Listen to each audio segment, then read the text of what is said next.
this special meeting of the Anchorage Assembly to order. We're noticed at 11 p.m. So, Madam Clerk, would you please take the roll?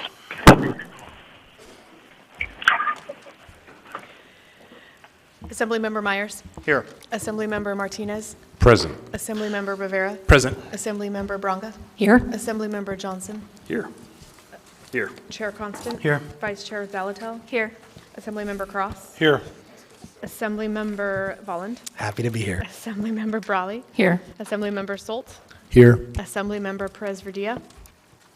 Here. Mr. Chair, you have a quorum. Thank you. Mr. Cross, would you please lead us in the pledge?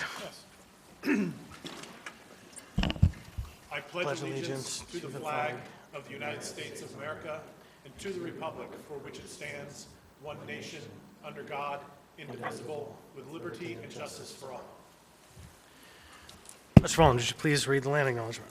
Yes, Mr. Chair. Thanks, sir. A land acknowledgement is a formal statement recognizing the indigenous people of a place. It is a public gesture of appreciation for the past and present indigenous stewardship of the lands that we now occupy. It is an actionable statement that marks our collective movement towards decolonization and equity. The Anchorage Assembly would like to acknowledge that we gather today on the traditional lands of the Dena'ina Athabascans. For thousands of years, the Dena'ina have been and continue to be the stewards of this land. It is with gratefulness and respect that we recognize the contributions, innovations, and contemporary perspectives of the Upper Cook Inlet Dena'ina. Thank you. Before we get into the business of the agenda, two things. First, Ms. Bronca, why don't we do that now? Do I have to ask for the moment of privilege? You have the floor. Okay. Thank you, Chair.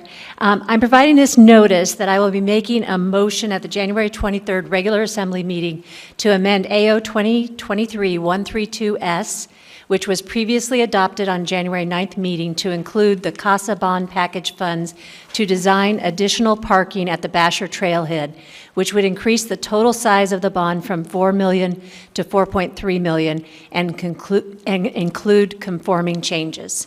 Thank you. All right, thank you. So on item 4A, we already have determined that Ms. Zalatel has a conflict, and we had discussed earlier today we would change the order of the day and take up items in which Member Zalatel may have a conflict on at the beginning of the meeting. So, Ms. Zalatel. Thank you. I intend to make a motion to change the order of the day to take up 4A, 5 Delta, 6A. On 4A, we've already determined I have a conflict. On 5D, I have not participated in votes for specific pieces of shelter, and it involves shelter. And 6A is with regard to emergency cold weather shelter, by which I've already been ruled to have a conflict.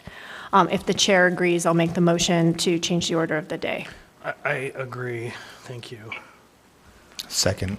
Wait, now on the motion. Thanks. Now I move to change the order of the day to take up 4A, 5D, 6A, and then return to the regular agenda. Second. So there's a motion to change the order of the day made by Ms. Zalatel and a second by Member Volland.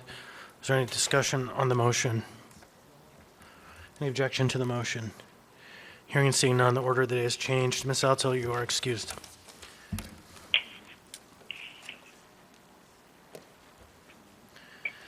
All right, so next we are back on item 4A. 4A is AR 2023-421 as amended, a resolution of the Anchorage Assembly appropriating $1,500,000 from the alcohol beverage retail sales tax 206000 fund balance to the Real Estate Department 2024 operating budget, all within the alcohol beverage retail sales tax fund 206000, and authorizing grant agreements with the Anchorage Coalition and Homelessness for the Anchored Home Next Step pilot program. So the public hearing was closed 1/9/2024. It was amended 1/9/2024. Mr. Rivera moved to approve, seconded by Mr. Salt, and the motion to approve is on the floor. So, Mr. Rivera. Yeah, thank you, Mr. Chair. So I have a couple questions for the Anchorage Coalition and Homelessness representative, and then I have a general comment after that. So yeah, thanks for being here. Can you, so at our last meeting on the 9th, there was an issue specifically related to the rental market and the vacancy rate or the stock of the rental market. Can you speak to that issue and how you envision this pilot program impacting that? Absolutely. Thank you, through the chair, to Mr. Rivera. Jessica Parks, the Chief Operating Officer at the Anchorage Coalition and Homelessness.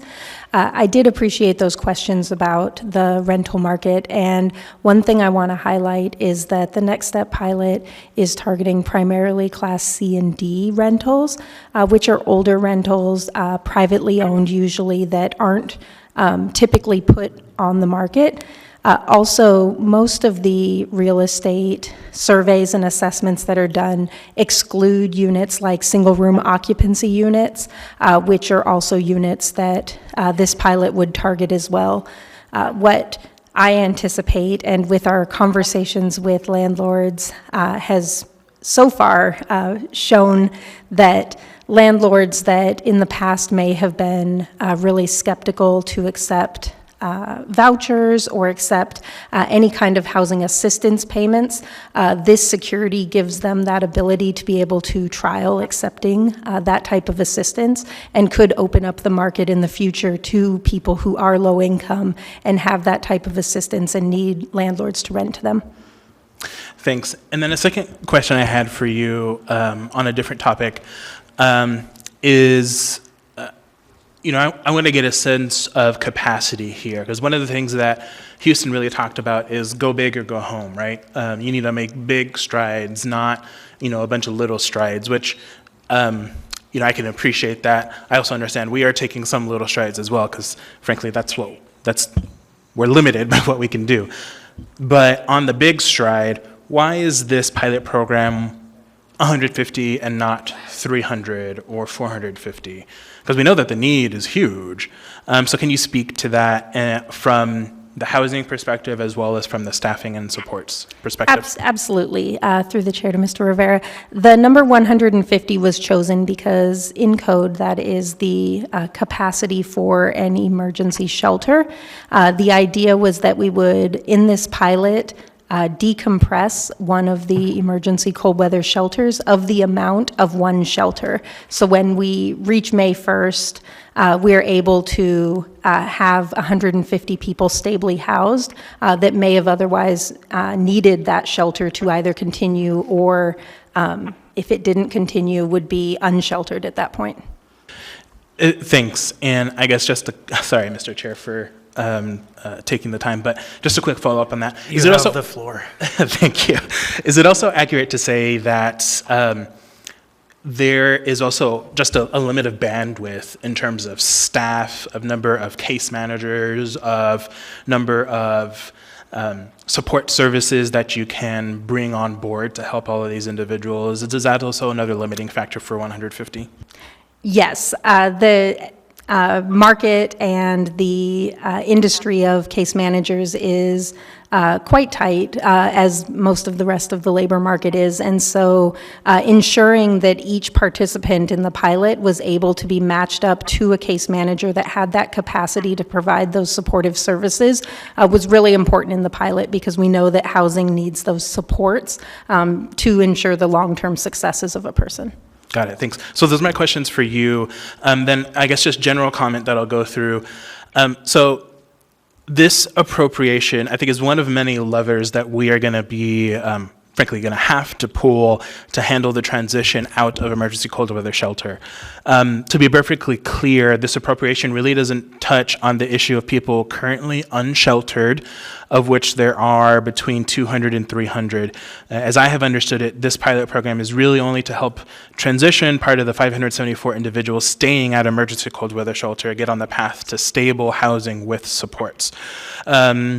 Again, there are, outside of those 574 individuals, between 200 and 300 individuals. So let's just go with the biggest number for planning purposes. That's, if you add it all up, that's about 874 individuals that come April 30th we're going to need to have some plan for at least as many of those individuals as possible. So I guess just to give the global view a little bit, even if we were to pass this item and the transitional shelter concept that's later on in our agenda, extend usage of the cold weather shelter through the summer, which we really haven't talked about from a policy level yet, but I think we will be getting into that in February. We don't have a plan for almost 400 to 500 individuals come April 30th, even if we do all of the things that are on our agenda today to do, and possibly in a future agenda in February to do. So I just wanted to give that broader global context before diving into this specific project. This project is great. It's going to make a lot of progress, but there's still a lot to do. So the Next Step pilot program, I think, is really centered on the implementation of Anchored Home, and I hope everyone really takes that away. This is about Anchored Home and how we can implement that our community's plan to end homelessness through aggressively housing 150 people in approximately 120 days, less than that. Every day counts. What I think is exciting about this project is its scale and ambition. We need to do something big, I think, to regain the faith of some members of the public. Some folks are really getting tired, and we need to do something big to give people, both housed and unhoused, really the entire community, hope that we can get this work done, and I think this project does that. I think another aspect of this project that I really appreciate is the need for the whole system to work together. So I think we've had some really great amount of coordination that has been successful, especially in the last couple of years, but this project, I think, puts that collaboration and coordination on hyperspeed, I think. I also have absolute confidence that this project is going to be successful based on all the information that we heard at the work session from the Houston delegation and other discussions that I've had. In fact, I think that once we're done housing these 150 individuals by April 30th, if not sooner than that, I think we have to get ready for round 2 and round 3 and so on, because we have a lot of work to do when it comes to housing individuals. So if this pilot project works, I think this is going to be the continuation and fulfillment of the promise of Anchored Home. And I think it really could be a game changer for us. So I absolutely urge approval. Thank you. Thank you. Mr. Johnson. Yeah, thank you. I'll be quick. So I was the one who asked last week about what, or I guess more expressed a concern about what the impact would be to the people who are just getting by and what the consequence could be in terms of the effects on market rents. And I will say Ms. Parks offered a very thoughtful response that I have right here, and then reiterated a lot of those points in the question Felix asked, which I think was just rephrasing the question I posed. And so, with that, I'll tell you that I've been convinced. I've been convinced that the types of housing stock that you'll be utilizing, and then also the types of tenants who you anticipate participating in the program, is such that if it has an effect on market rents, it'll be minimal. So yeah, I thank you for taking the time and effort to assuage my concerns, and I'll just say with that, I'll be supporting it, and I would urge everyone else to do the same. Thank you. Mr. Cross. Yeah, I support it as well as amended, because with the amendment, we removed the pallet shelter program, and we're just focusing on housing, which is what we came out of that Houston.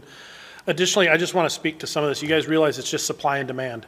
When we buy hotels and we convert them into rental units, you realize we make short-term rentals that much more lucrative.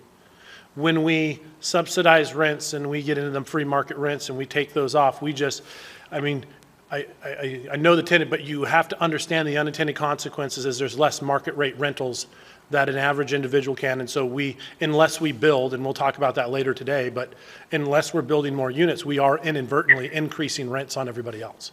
It is simply supply and demand economics. So thank you. Ms. Braga. Thank you, Chair. I also want to thank Ms. Parks for the thoughtful answers. I had sent in an amendment for this, and apparently it was not completed.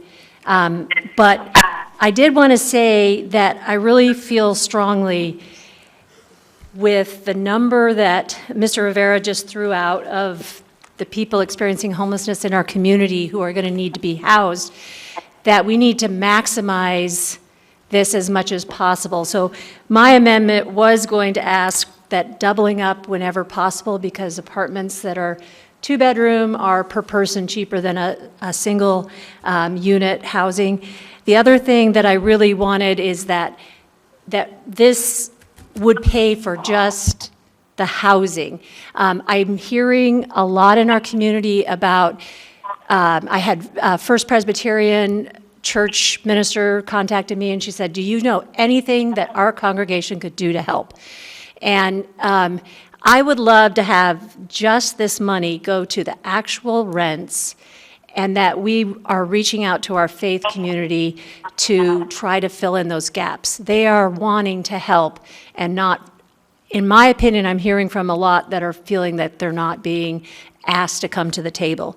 And the third thing I asked, and I shared an idea, it was a really crude one I found, but Ms. Parks shared a kind of an interest survey or an assessment of where a person is at that they would move into this housing. And I really liked the idea of more like a contract. I consider this housing like the golden ticket. Our community is paying for it, it's costly, and if you are housed, I'm hoping that that's such an opportunity that you're willing to sign, yes, I'm working toward an individualized independence plan. I am going to graduate from high school. I'm going to get a part-time job. I'm going to invest so much of my money in a bank account. I'm going to make X number of community connections. Just signing that this opportunity is one that's not going to be taken lightly. And I also was happy to hear, we had the question at the work session, if someone is incarcerated, what would happen? And at that time, the coalition was saying, well, you know, we would, individual, but we'd probably hold that unit for them, so when they got out, they would have that unit. And today, I had a message back that they would probably lose that unit, which I feel is appropriate, because there are a lot of other people that are needing this kind of assistance. So I'm landing on, I want to do this. I want this to be great.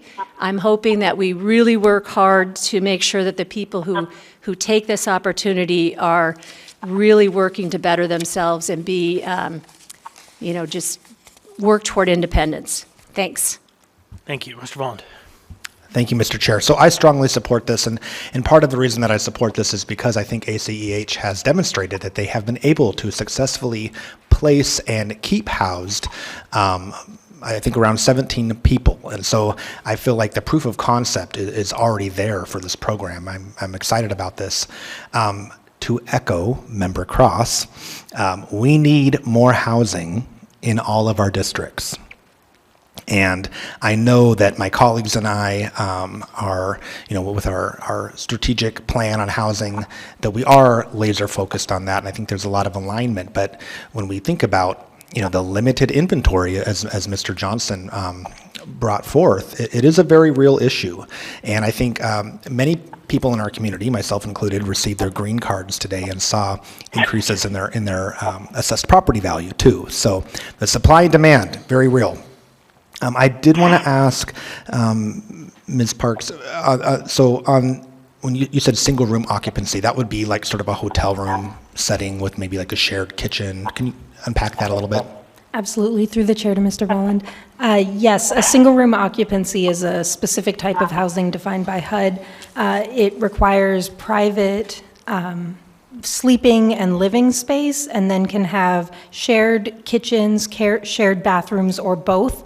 I know that during Housing Action Week, you guys toured the Adelaide. That's a type of SRO type unit. Hotel conversions are typically SROs or efficiencies, depending on kitchen facilities that might be available in the unit. Okay, thank you. I want to touch on that just briefly. Because I think with that model in mind, I'm not sure, from my perspective, that it's reasonable to think that doubling up in that type of situation would work for everyone who might be able to take advantage of this program. And I also don't want to operate under an assumption that people who would utilize this housing option don't already have goals goals or aspirations for their own betterment or the betterment of our community. I've spoken about this on the record before at a work session, that when I was in optometry school, I lived at an extended stay hotel in Spokane in a single room occupancy type of situation. I didn't have one subsidizing me to do that, but that was the only housing that I could find in my affordability range when I was going to optometry school, paying to work in clinic all day, every day to see patients, paying tens of thousands of dollars in tuition, busting my butt. And, I would come home and almost every night it felt like my neighbors were making tacos or something because my unit reeked of taco meat from next door. There were fights in the parking lot. Was it my ideal living situation? Absolutely not. But it was what I could afford to stay stably housed in that type of hotel type of situation. And it worked for me. And I was able to complete my clinical preceptorship at the Spokane Veteran Hospital. And so I think that there's probably folks in our community who have big goals, big dreams, who this type of situation, if they could get back on their feet, it could really move their life forward in a positive trajectory. So with that, I definitely urge the support of my colleagues for funding this program. Thank you. Thank you. Ms. Bradley. Yeah, thank you. I also support this. I'll just add two brief comments for context as far as the market of housing. One, I've said it before and I'll say it again, the largest single housing subsidy in the United States is the mortgage interest deduction for those of us who own our homes or even, I believe, own a second home. So just for scale, I haven't looked recently, but that used to be about the same size as the entire budget for HUD. So in terms of how we subsidize housing, I think that's important to understand. Not directly germane to this, but I think helpful to understand. Housing has never really been a free market fully, and if left to its own devices, I don't know that it would be meeting the demand that we need, because we also see the increase in rents that we do. That said, I also do believe we need housing. We shouldn't have all government subsidized housing. We should just be mindful about the fairness there. And also single room occupancy, that is a great housing type that we have, as Mr. Volin pointed out. It is a very great affordable option for folks, whether they're being subsidized or not. In the United States, most cities have made these types of housing illegal. Anchorage is not one of those. Thankfully, we have some operating and we are creating more. But it's also important to understand that those have been removed from our housing. About 1 million units have been removed. So when we talk about our large-scale housing issues in our communities and how that plays out across the United States, it is really important to remember how much regulation has contributed to that as well, and those policy choices. That said, I support this and I hope others will vote for it. Thank you. All right, thank you. I have myself in the queue. Ms. Parks, a couple of quick questions. So for individuals you are providing direct services to, do you have a process by which you work with them to have a plan for themselves? Absolutely. So the process when someone moves into their unit, they then are handed off or transitioned over to their new case manager. That case manager within the first week will sit down with that client and do what Ms. Bronga was referring to, which is a housing stabilization plan. So they'll work with the initial needs assessment that was done with that client while they were still unsheltered or in shelter, and then develop that housing stabilization plan, which could have goals related to income, could have goals related to health. It really is individualized at that point. Thanks. And then the second question, I think at a previous meeting we had discussed the challenge of the 2 individuals per unit in relationship to the funding sources that are available, right? And so that there are restrictions on leaseholds for individuals to be receiving vouchers. Is that a correct assessment? Yes, some types of funding are really challenging to have multiple people on one lease if only one person was qualifying for that funding. However, I will say one landlord we have been having conversations with is open to multiple leases for multiple people in one unit that might be more than 1 bedroom. So Right. we are working around some of that. Yeah, good. And so I think that just in hearing what Ms. Bronga had asked, that work is ongoing. Figuring out the way to maximize the number of people per unit is ongoing.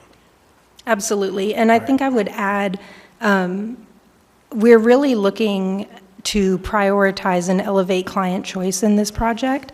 So if a client wants to have a roommate or a client wants to be housed with a significant other, we're really working really hard to find housing options that fit each person's individual circumstance.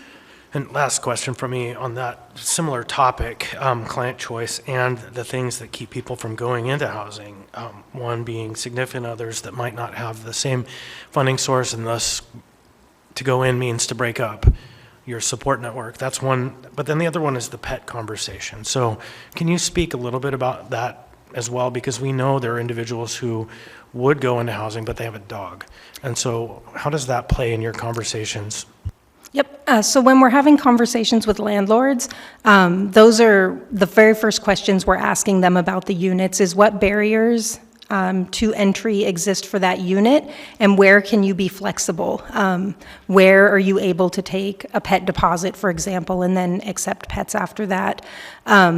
The other thing would be in that initial needs assessment, one thing we're really trying to figure out at the beginning is if a person doesn't have a pet right now but wants to, especially because at the Alex they don't have pets, we want to make sure we get them into a housing unit that can accept pets in the future. So if they did make that decision later on, it wouldn't be something that would jeopardize their housing stability going forward.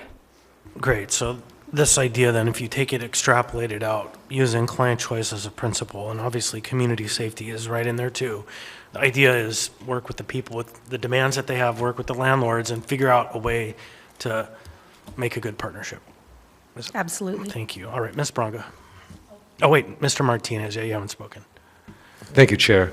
I wanted to say thank you to the Coalition to End Homelessness for your thoughtful presentation, Ms. Parks, and for your professionalism in the responses. We know this work is complex. We know this work is iterative and that we're improving, and hopefully every day the lessons learned will be brought into the implementation. I do support this as amended. I had some initial critiques around the other part of this original resolution, and so I appreciate the amendment from Mr. Rivera. I also just want to highlight this idea of removing pressure from the shelter system, and just to consider this as a part of the contextual backdrop of where our brand and the victories for the work we do in our community need to be. So as we remove pressure because on the sheltering system, creating the opportunity to put people in housing, just consider what that would have done if we had 2 years of dedicated focus on that and not necessarily focused on going back and forth around 1,000-person plus shelter.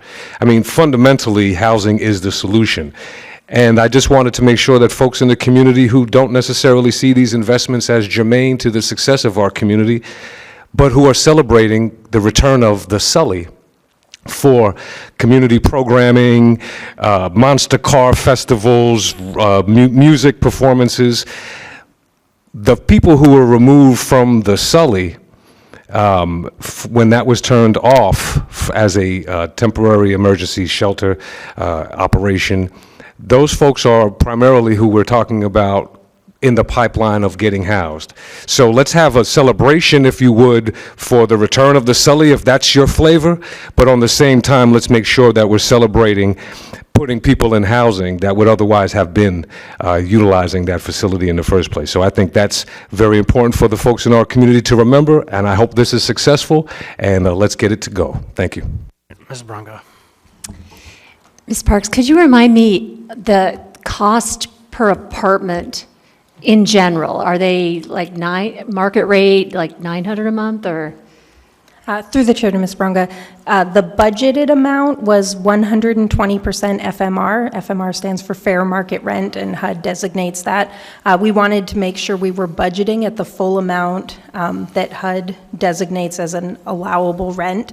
What we've been discovering is that we've been finding units that are below that amount. Okay. I just, that's all I needed to ask you, but I was just curious because of the job fair. I happened to notice a Parks and Rec position available here at the Muni for $17 an hour, which would be $27.20 a month. not take home. And then when I did some math on that, I figure out they have like $716 a month for rent.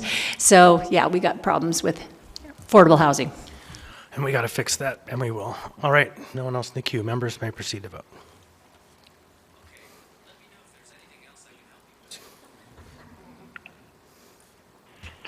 Member Presverdia?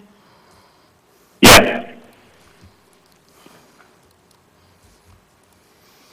On a vote of 10 to 1, AR 2023-421 as amended has passed the body. Thank you. So next we have item 5D. 5D is AR 2023-440, a resolution of the Anchorage Assembly appropriating excuse me, on the previous item, just a note, there was a slight scrivener's error brought up to me in the title. One of the fund numbers was missing a 0. And so I've directed the clerk to fix the 0 so that it matches all the other funds that are in the item. So it's 206000. So just on the previous item, sorry, I meant to say that before we close the record. But so now we'll move on to this item 5D, AR 2023-440, a resolution of the Anchorage Assembly appropriating $500,000 from the Alcohol Beverage Retail Sales Tax Fund 206000, fund balance to the Anchorage Health Department 2024 operating budget, all within the Alcohol Beverages Retail Sales Tax Fund 206000 for a pilot program for modular units as a transitional shelter. The public hearing on this item is now open. Welcome. Welcome. Please state your name, what part of town you're from. You'll have 3 minutes.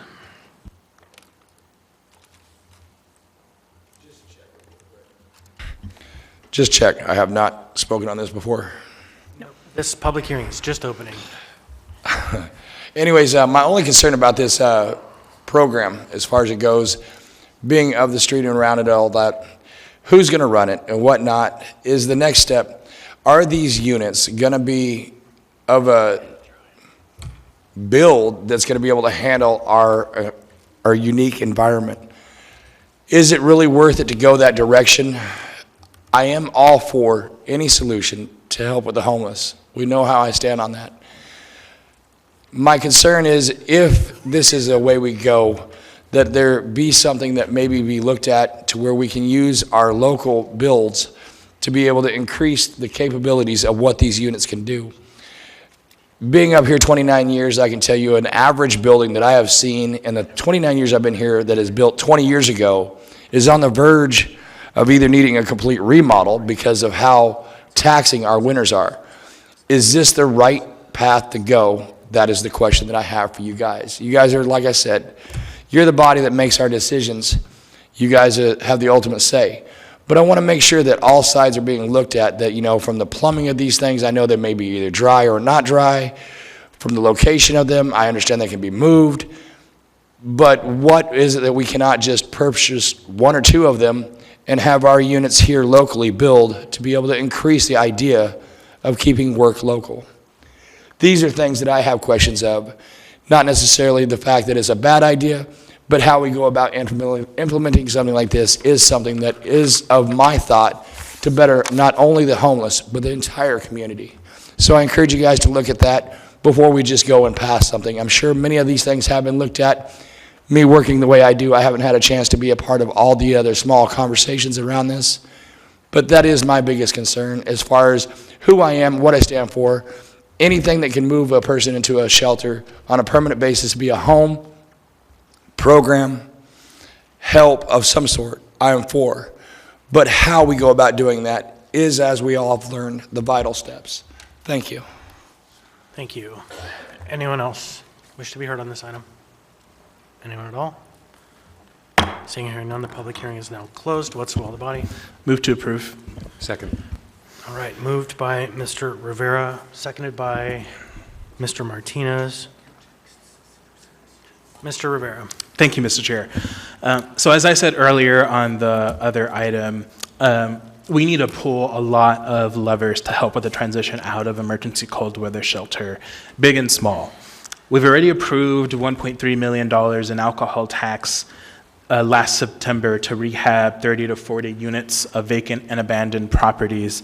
and bring them back onto the market, which I think is great. I would put that in the category of sort of smaller lever. We just passed the Next Step pilot program, and very excited for that. Thanks everyone for your support. And I'd put that in the category of a big lever. I don't think we have the flexibility in our market for the short term, and I'll repeat that, and support staff to focus 100% on housing for the short-term need. And when I talk about the short-term need, I'm talking about what's going to happen on April 30th. Just to restate the numbers, we have about 800, between 774 and 874 individuals who are currently either using emergency cold weather shelter or who are unsheltered. So we have a lot of opportunity to try many different ideas to get to a solution here. If we want to see a less chaotic situation than last summer, which I think we do, then we need to get comfortable with, I think, other levers and ways of providing support to our population experiencing homelessness. So I just want it would be, to close, super clear about what this appropriation does and my intent. So it sets aside $500,000 for operating costs of running a transitional shelter pilot program using modular units like tiny homes built with local workforce, Pallet Shelter, the company, Boxable, the company, or any other models, right? There's a lot of different models out there that are being used in a lot of different climates. Set aside that money, and then my intent is for us to dig through whatever details that we need to sort through, which I heard loud and clear at the work session. There's a lot of details, a lot of gray areas here, and folks want to get a little bit more comfortable, which is why I brought this item in its current form, make ourselves comfortable with the idea, and then only after that put out the RFP. So this is, I think, well, got yourself in the queue multiple times. You really want to talk, Mr. Martinez. But I hope that my colleagues will feel comfortable at least setting aside the funds. It doesn't commit us in the end to the idea. It just commits us to setting aside the funds, going through the work, and then putting out an RFP. And then at that point, once we get results from an RFP, we can say yes or no. So I'll just leave it at that and see what my colleagues think. Thanks. Thank you. Mr. Cross. Thank you. And I understand your intent here, but I feel as if we're getting the cart before the horse. We don't even know if, as far as I know, our building safety and our building code doesn't even allow for these kind of structures yet. And so I'm concerned about funding it when we don't know who's going to own them, we don't have a plan on where we're going to put them, and we don't even know if our building code will allow them. So until we have that, I just take the $500,000 and either put $25,000 towards a study or do something else, but I think it's just preemptive.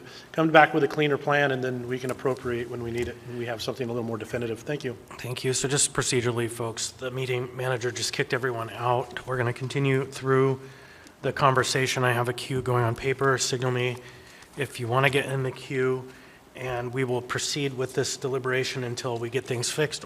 We could, since we have just a handful of items, conduct this meeting by voice vote, which wouldn't be the worst, but not ideal. So next I have in the queue Mr. Martinez, then Mr. Johnson, and then Mr. Brawley. Thank you, Chair. Mr. Volland. Now, just a question to Member Rivera, if he could help me clarify some of the intentionality behind this. Is the idea here for this funding to go to the Health Department for, it describes a pilot program for modular units. Is it the intention for one pilot program to be funded with this, and do we know what that pilot program is, or is the intention to have a fund to support potentially multiple pilot programs that are seeking to do similar things but at a different scale? Question. May I, Mr. Chair? Yes. Thanks. So the idea here is that these funds should provide operating funds for 20 to 30 individuals to have transitional shelter. And that could look a lot of different ways, but in essence, it could be one individual or one operator who has a single site or maybe has a scattered site, or it could be multiple operators who are running scattered site models. Because I know there is a lot of interest. I know there are some churches, as an example, who are interested in the idea. There is the original version of this with the when it was comboed with Next Step had RRS. RRS is also very interested in this. So it could be an RFP that goes out to one individual, or it could be an RFP and we give it to 2 or 3 operators who want to do 2 pallet shelters or whatever it may look like. Follow up on that. Have we, aside from the original proposal that was presented in the resolution that we just passed, that but we removed this funding from, was there another pilot program on paper anywhere at this point? No, not, well, actually, I shouldn't say no. So I know that there are other folks who are thinking about it, but they haven't really been necessarily super public about it. And I think they've been putting pen to paper on what they're thinking of. So I think if we were to put out an RFP, I think we would get other possible pilot programs who would seek said funding. Thank you. So I guess some of the operational questions are really would be where the fund is held and the guidelines for accessing the fund. And so I don't think that this is that far down the line, and I think to Mr. Cross's point, this is a little bit out of sequence from that work done. I don't have necessarily a problem allocating funding to do that work, but the challenge for me is that it's the scope of what we're going to put out really will determine who applies for this, and my concern is that folks who are early enough at the table will see that we're putting out $500,000 and kind of create a program that says they can spend $500,000 on shelters, but they haven't done it yet, and no one's done this yet. So I'm more interested in seeing the range of ideas that can come from a strategy like this, rather than give it to one particular place. And so that's an operational question, and so I guess my final point would be, if we approve this today, do we have a check, an additional check down the line on where that funding would go in the execution of it, or is this our final check on this particular aspect of funding? Mr. Rivera, how do you see that? If I may, Mr. Chair, thanks. So I think per code, it's going to depend on the amount that an award may be given.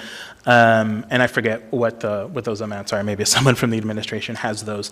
But I think also we could, if folks wanted to amend it, we could likely require that any RFPs submissions gone through with this $500,000 that are set aside require assembly approval. That, for me, is actually my intent, that whatever, we set aside this $500,000, and whatever it is, even if it's, someone wants $50,000 for their pilot, that we would have to approve it regardless of the dollar amount, because of the arguments that you're making that this is very new. We've never really done this in a municipality.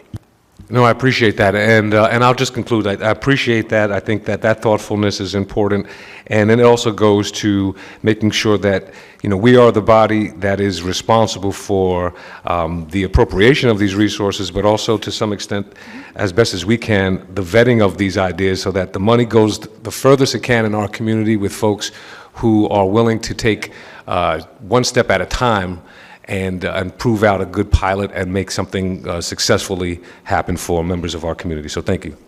All right, next, Mr. Johnson. I have a queue on paper that isn't going to match what's in the stack, and I'll just call on you in the order that I had you in the queue. So, Mr. Johnson. Yeah, thanks. My questions have mostly been asked, and I think my concerns are similar to what others have spoken to. I like the idea of pallet shelters. I think that what this looks like, in its final form will be a program that I would be inclined to support, but it would be nice to have a little bit more fidelity and a little bit more confidence in our controls. So I think I would be amenable to trying to hash out an amendment that would kind of put those checks in place, but I guess I would just kind of first ask Mr. Rivera. I mean, I understand that we need to move with some sense of urgency because summer's coming. But is this something that you feel like we need to get through tonight, or would be reasonable to postpone and maybe come back with an S version that answers some of these questions? And I guess I'm willing to go either way, but I'd be curious to hear your thoughts. Thanks. Can you, if I may, Mr. Chair, just a question for you. What specific questions do you think need to be addressed? So I've heard the issue of the wanting that check to make sure that whatever money is drawn out from this $500,000, that we have the approval of that. I've heard that. Is there anything else? I would say either to make sure we have the approval or that we have a more detailed proposal in front of us, right? Like I've seen the, the notes in here from 4A on what the, what RS, would try to achieve with this. And I think I look at that and it looks pretty good, but I understand that's not exactly what we'd be approving the funding for here today. So I would say either, yes, have the check so that we can kind of weigh in again, or have a more detailed proposal so that we can just kind of evaluate it at its face. Okay, thanks. I guess a couple answers. One, I would be amenable to delaying it to the meeting of the 23rd. I would request we take care of what we can tonight, only because the 23rd is a packed agenda. Yeah. Thank you, Mr. Chair. So that was, I think, one avenue. Another avenue is, I think we can handle this tonight. I don't think the things that have been brought up are super elaborate or complicated, so I could, working with you or council, craft said amendments to achieve the goal. So are you done, Mr. Johnson? You still have the floor. Yeah, no, I think that would be a good goal, and that would be something that if we can get that amendment hashed out, I'd be inclined to support. Okay, thank you. Next, Ms. Brawley, Mr. Wallen, myself, Mr. Salt. So, Ms. Brawley. Yeah, thank you. Just very briefly, I will support this, and I was just reflecting back on a few months ago when we were discussing simply buying those pallet shelters without any kind of plan or operationalizing of what that would look like. So I'm glad that we're taking this approach. And also, I appreciate the conversation about multiple projects, what that would look like. So I'm open to what that needs to look like. That said, I would be happy to vote for this tonight because I do know there's multiple steps, and so I'm less concerned about it going off the rails essentially, because I think there's time to work that out. But also, if other members are inclined to take that time and do it up front, then I'm happy to support that too. Thanks. All right, Mr. Volland.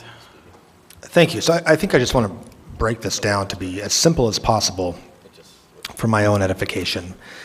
This is just putting the money aside with the idea that the health department could put out an RFP.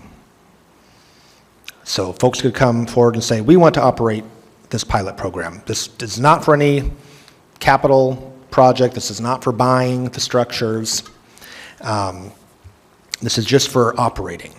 So how we procure the structures, that's a matter for another day. They might be purchased, they might be donated, who knows? And perhaps that would be part of someone who came forward to respond to the RFP, part of their plan. But what this does, sets the money aside for an operator who would go through competitive process, and then those plans that would be reviewed, those would be subject to assembly approval. Correct, Mr. Rivera? That's the intention? Okay. And so then we would have that ability to decide. And so the way that I'm thinking about this, because it's, alcohol tax, I know that as we move forward over the next couple of months, 1Q is going to be on our mind. We're going to be thinking about how we can use alcohol tax dollars. And so really this is just an opportunity for us to say, this is a priority or not, depending on how members feel, of a way that we're going to spend some of those alcohol tax funds to do this pilot. And so for that reason, I think I can support putting this money aside. And perhaps there's an outcome in the end where we say, none of these plans pass muster and we don't think this is a great direction and we're going to reappropriate this to something else. And so I like that there's some flexibility going forward on this. I myself am interested in seeing what a pilot program could look like, and so I'm going to support this. Thank you. I have myself in the queue. Mr. Rivera? Sorry, what? I have some thoughts on what would be needed in an amendment. My thoughts on that subject are that, and I don't know that we don't use some of this money to procure actual shelter structures. We may or may not. It depends on what the outcome of the preliminary work is or series of work projects that come forward. And so I don't imagine these things will just be built for us. And so I had imagined some of this money would, in fact, be for the procurement of actual units. But what I think needs to happen, whether it's a departmental function or a contracted function, is a portion of this money, whatever that might be, 50,000, could be more, could be less, would be used to develop the plan for the pilot. It could be with some of the previous folks that have done work. It could be with some previously named folks. But that somebody comes forward, we use some of this money upfront as phase one or pre-development phase to identify the specific implementation plan that would be acceptable under the pilot. So phase one, we would approve, and then phase two, and we can appropriate all the money, but the amendment would say a portion of this money is now available for a project that would provide a plan. So for me, that I could get to yes if there was somebody who was going to take the lead on developing a plan for us. So next I have Mr. Salt in the queue. Thank you. So I've seen pallet shelters, visited some sites. I've seen them work very well as an initial step towards sort of home ownership. Some of the things you see is sort of that pride of ownership, pride of having a space that we may not see with an apartment. I think this could be a first step towards the tiny home communities. Again, an inexpensive way to get into home ownership. I know it competes against apartments or condo style, but I think the cost of those in Anchorage is a bit high, so we can envision a different type of community here. Like Member Volan mentioned, that's my understanding of this as well, is we're taking alcohol tax funds and setting it aside, almost earmarking it for this concept. And if this concept doesn't come to fruition, we can always take those funds and use them for something else. But I do think we need to start thinking differently. The ones I visited, just for your information, residents did pay a little bit for their shelter. And these are, 8 by 8 cubes, so not much and not much rent. But again, it's that step towards responsibility, ownership, pride, that gets them back out of that cycle of homelessness. Thank you. Ms. Branca. So we all know that Kathleen McLaughlin is amazing, and if she ended up with this pilot concept, we would be very fortunate. But I'm also been having a lot of conversations, so I'm happy that this money isn't just earmarked for one certain provider. There is a pastor at First United, or St. John's United Methodist, and Central Lutheran Church is working together on a concept called In My Backyard. They have an architect who has designed tiny shelters for them and a movable shower house. And they are going to get this going, and they are really looking forward to seeing that we commit to it, put some money aside. They are going to build these, but having help with operation would be a really amazing thing. They envision charging rent, and the rent is held, and when they move to more stable housing, they will give them all of that money back as seed for their rent, maybe their down payment, last month's rent. So they've got a really beautiful concept, and I really want to make sure that, well, I, for one, will be voting to support this concept of transitional housing. We are going to transition them along the way, so thank you so much. Right, I don't see anyone else in the queue. Is there an amendment? Yes, I'm sending it to you. Right, so could we proceed to the next item briefly while we wait for this? The next item is very simple. We just need a motion to introduce and set the public hearing, a second and a third. So, And Dean wanted a majority vote. Do you want me to start? This resolution. It's not an ordinance? Mr. Gates, so you want a vote on a motion to introduce a resolution?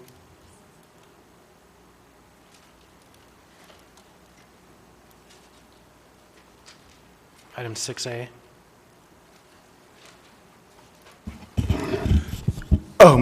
Yes, and our procedure just recently has changed. For resolutions that are appropriations, we had a code amendment, and now it refers to our section on setting public hearings for resolutions, which is by the Assembly. So I think that's a majority vote rather than like we did for ordinances, where it's just an introduction in second, third. We need to fix that code section. That was an error, having drafted that. So, but that's okay. Madam Clerk, we'll go ahead and do that. Item 6A is AR 2024-32, resolution of the municipality of Anchorage appropriating $1.5 million of alcohol beverages retail sales tax fund 206000 fund balance to the alcoholic beverage retail sales tax fund 206000 Anchorage Health Department, and $500,000 of area-wide general fund 101000 fund balance to the Anchorage Health Department to be used for emergency cold weather shelter costs. So it would be moved to Move to introduce. Second. and set for public hearing by Mr. Vaughn, seconded by Ms. Brawley. The purpose of this vote is not to say I approve this, it is simply to set it for the agenda for the meeting of the 23rd. Mr. Chair, do you need a third? That one? No, we're voting on it. Because we're voting on it, so we get there that way, which, so again, we have to fix this code section, but, so any further discussion? Hearing and seeing none, members may proceed to vote. Again, the motion is simply to introduce the item for discussion at our next meeting, set for public hearing. Introduced tonight and set for public hearing on January 23rd. Yep. Members may proceed to vote. Did I open it? Member Perez Verdia? Yes.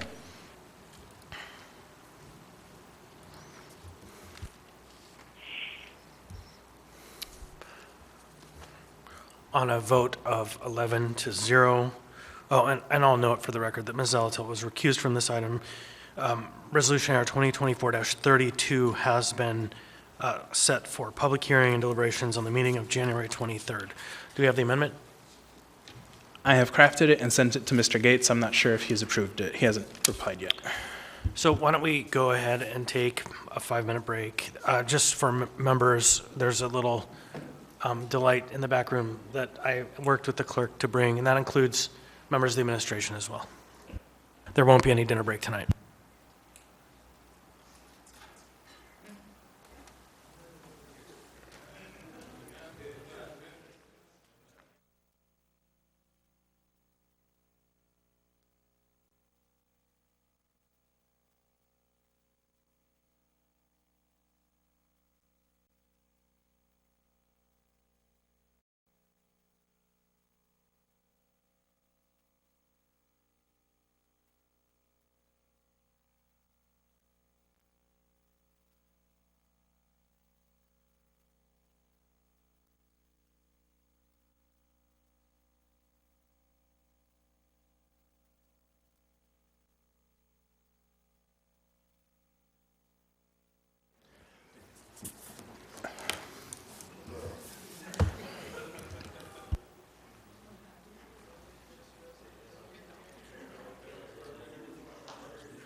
I think we're all here.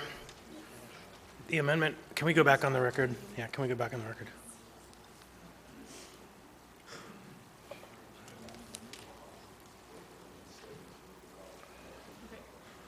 All right. Thank you, everybody. Welcome back. We are now going back on the record. Can we make sure to email the amendment to Mr. Perez Verdia or to members generally? Thanks. We just need to make sure we email it out. Are you there, Mr. Perez Verdia? Yep, I'm here. All right. Thank you. Mr. Rivera. Thank you, Mr. Chair. I move Rivera Amendment Number 1. Second.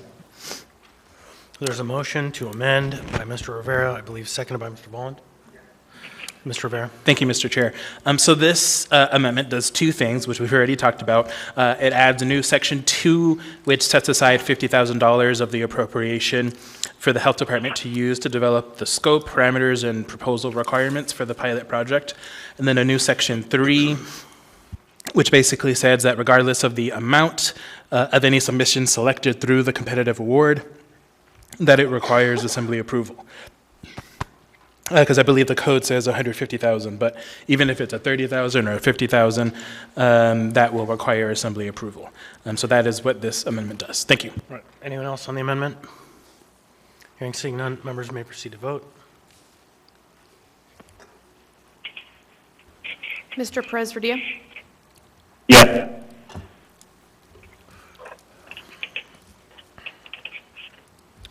On a vote of 11-0, the resolution has been amended. Next, we have the main motion before us. Anyone else wish to speak on it? Hearing and seeing none, members may proceed to vote. Oh, there we go.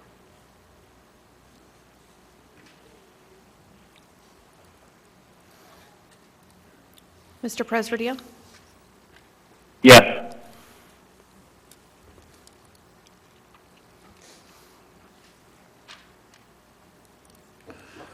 On a vote of 10-1, AR 2023-440 as amended has passed the body.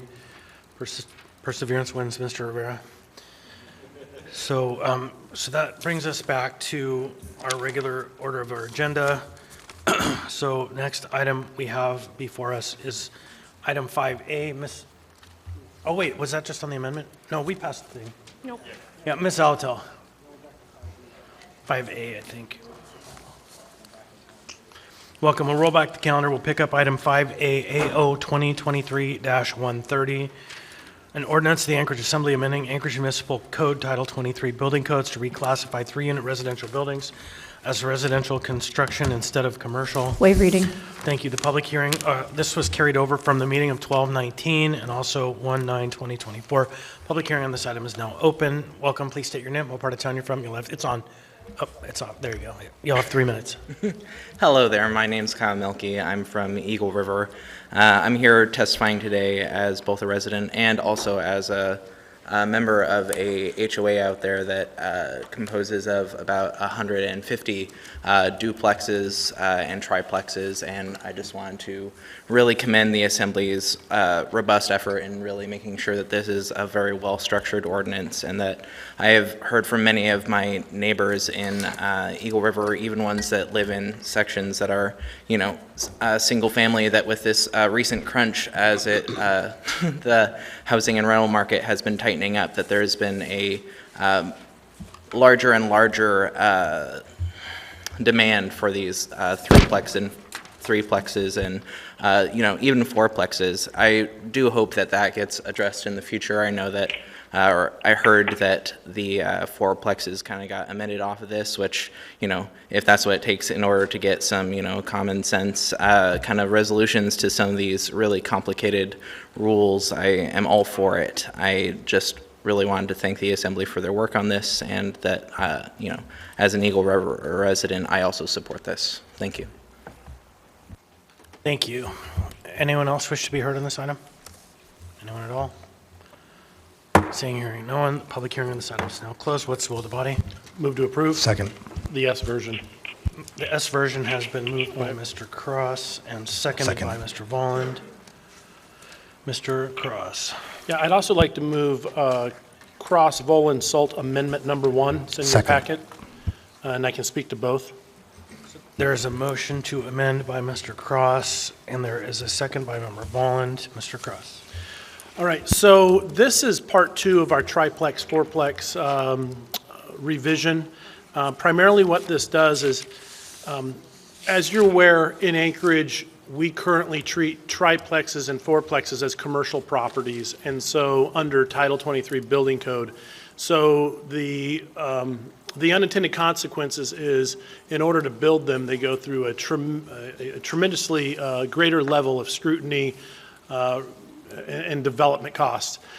Under IRC, the International Residential Code, actually triplexes are considered the same as single-family and duplex. Like what's done in the rest of the country and through the rest of the state of Alaska, this takes, and wherever in Title 23 it says single-family and duplex, we add and triplex. So it basically moves triplexes back under that residential provision so that they're treated for the purposes of construction. This has nothing to do with Title 21 or land use. Obviously, these would only be built on lots that already allow for triplex, but it makes sure that they don't have to go through the rigors that much larger properties, 6, 8, 12 plexes have to go through to get built.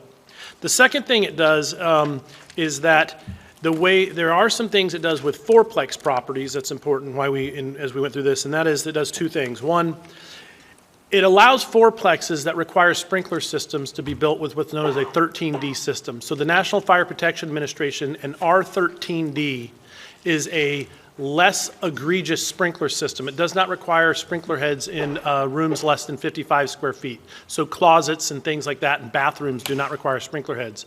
This reduced flow calculation on sprinkler systems makes them much easier to install with a much smaller domestic water line. One of the complaints we had is the cost of a sprinkler system bringing in a 2 or 3 inch water line made the cost of building fourplexes oppressive. Most of these can actually be done with a standard 3/4 or 1 inch water line with those reduced areas not having to be covered with a sprinkler, but making sure that your health and life safety areas, your bedrooms, your furnaces, those areas that are most likely to have fires are still protected with sprinkler systems. The second thing, and what the amendment specifically does to address this, is that it instructs our development services to look for ways to fix the design criteria manual to make it easier to build fourplexes. What we've discovered, it's still very convoluted, and it exceeds the scope and the efforts of what we as Assembly can do with the limited time that we have. So it's instructing development services to find a way to prioritize those and look for ways that we can help assist in getting fourplexes built without sacrificing safety, but expediting that process so it doesn't take them a year or a year and a half of plan review and approval in order to get to construction. Thank you. All right, I have a number of folks in the queue. On the amendment, Mr. Rivera? Yes, on the amendment. All right, thank you. Thank you, Mr. Chair. So I appreciate this amendment, and I'm supportive of it, but I'm actually wondering, maybe I want it to go a little bit further. Why doesn't this amendment have like a specific time frame? And I would just be shooting out of my whatever if I gave a specific time frame here, but have you all looked at that of what it could be? And so we put that parameter. We say, this is our policy. We are going to get these reviews done by 6 months or whatever it is. That's an excellent question. I guess I will tell you the conversations we have already, we're already moving in that direction. This just sets it as a directive.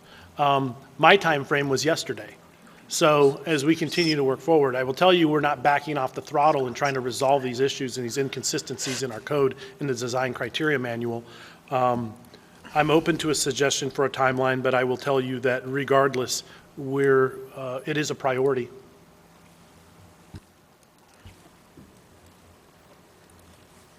I guess, are there any relevant staff who are maybe here or on the phone who could speak to that? And I'm looking at you, Mr. Colhase, if you know. Mr. Colhase. I don't know. Mr. Soulé, are you on the phone?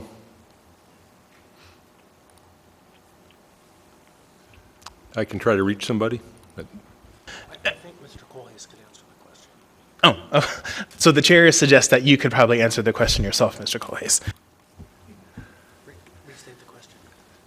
Would you like me to restate the question, Mr. Colhase? Yes, please. Thank you. Thank you. So with this particular amendment, I really like the amendment, but I'm wondering if I can go a step further and specifically delineate the policy expectation that we have that these permits shall be reviewed by some timetable, whether that's 6 months, 8 months, whatever is appropriate for us to do. So I'm wondering if you might have some guidance on what that might look like. Thank you, Mr. Rivera, through the chair. So just to make sure I understand, you're asking my estimate of the time it would take for the department to do what Mr. Cross is requesting in his amendment? not to review individual building permits, but to develop this examination of the process and expedite? Yeah, thank you. I guess that goes to yes and no. So I'm interested in the broader scope, but I also know that there are other jurisdictions who they tell their permitting staff, you have 3 months to review this and go through the process, and no longer than that. And I know we don't do that kind of thing here, but I'm wondering if it's time for us to start thinking about that. Well, I think I don't want to be talking past you. There are provisions in, I don't know if they're in code or in policy, with respect to timeframes for review. Now, I know the department isn't always able to meet those, but those timeframes exist, Mr. Rivera. So certainly we could, and let me back up. I think that my understanding is that both the fire department and building services work pretty closely. There was a lot of collaboration on this, so I think there was a lot of support for this. And I think there would be support for this amendment to streamline the process. I'd be hesitant right now to offer a time frame for review of specific permits based on dollar amount or type of permit or whatever without having the more appropriate subject matter experts in the room. I'm sorry, I can't give you more than that. I'm going to jump in there. I want to make sure I understand this question. I thought the question was to Mr. Cross, examine the processes and come up with a proposal for a streamlined and abbreviated review of the overall process. Yes. We're not talking about looking at a specific permit. We're talking about the flow and how to streamline it. What are the points on the map so that we can take the next steps? Is that a fair assessment? Yes. And so, fourplexes, for lack of a better analogy, are a platypus of real estate. And what do I mean by that? The international, they don't fall under IRC, which is International Residential Code. They fall under IBC, which is International Building Code. So there's, code-wise, they look at them like commercial. However, HUD, FHA, the VA, and all the financing mechanisms and much of our land use recognize them as residential. So they fall into this frustrating category that in some instances they look residential, in some instances they look commercial. So we treat them kind of in between and they end up just getting bogged down and not built.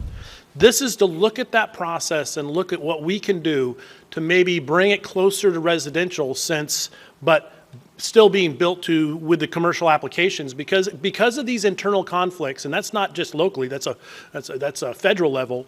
It means that these reasonably small multifamily properties just aren't getting built. So what can we do about it? And let's rely on development services and building safety to say, here are reasonable things that we can do to expedite this process so that maybe they're approved as quickly as residential, maybe slightly longer, but it shouldn't take as long as 15 or 20 units to build a small residential multifamily property. So if I might then, Mr. Colhase, I think the question was, within X amount of time, 6 months, do you think the department can go through and make a review and give back a report? We think we could streamline in the following ways. Mr. Chair, thank you for that clarification. That was my initial understanding as well. And yes, I think that I would offer 6 months would be a doable time frame for the department to do the review and come up with strategies as Mr. Cross suggests. See, I'm sorry to jump the queue there, but I just want to make sure we're all talking the same. Can I add a layer to the answer as a co-sponsor? So we do have a queue. Okay. I'm Well, I think sorry. he asked co-sponsors. I don't know if he asked Member Cross specifically, and I would Okay. also like to. Yeah, as a co-sponsor. Okay, thanks. I think that's fine. So on the amendment, I just want to explain, the more that we tried to unpack this, the murkier the waters got. And there's things that we can effectuate change in Title 23, but there's also things that we can't. So we had to look at how does the design criteria manual interface with this. And so you'll see in the underlying item, there's a resolve that we want an amendment to the design criteria manual. We also need a state legislation change that would allow us to lump in fourplexes with residential code instead of building code. And so you heard public testimony from Mr. Milky tonight that said, he wished it wasn't amended down to exclude fourplexes. Well, that was not something we wanted to compromise on, but unfortunately state law has to change. Oops, sorry, that's me. And so The other sort of layer to this is that there are just internal policies and processes in the building department. And that's what, is not in Title 23 code. There's nothing that we can change in code that would effectuate an impact on that. But this is essentially, this amendment, just a call for that we want the development services to expedite, to come up with essentially something that would be more inclusive of fourplex, not changing the building standards, but just changing their own internal processes to expedite. Thanks. All right, so back to you, Mr. Rivera. Did you have an amendment? No. Okay, thank you. Ms. Zolotel. Thanks. So all of that explanation tells me, man, we've got ourselves wrapped around our own process and we're in our own way. I am really tempted to offer an amendment, and I'm going to read it to see what reaction I get, and I'm probably going to get some head shaking. But until such time, a complete review is done, individual building permits for 4 or fewer dwelling units should be approved within the time of an average residential building permit. Because I think we need to catalyze this thing, right? You could spend all this time undoing, getting yourself all wrapped around this process. I mean, that's the thing. Like, what I'm hearing is it's not that necessarily the commercial holdover pieces are what's going to elongate this process. It's our own internal workings are what's elongating this process. So why not aim for getting these building permits done in the same time as it takes to do a residential permit? Should already apply to 3plexes, and this says 4 or fewer dwellings. So let's only one other additional housing type, if we even get a lot of permits for it. I don't know how many 4plex permits we're going to get for this summer, but I would sure as heck like to see them move as fast as a residential permit. If that's absolutely not possible, then that would be your analysis, and you should be able to come back and tell us why. So I don't know if I'm going to move the amendment, but I'll hear what other people have to say in the queue.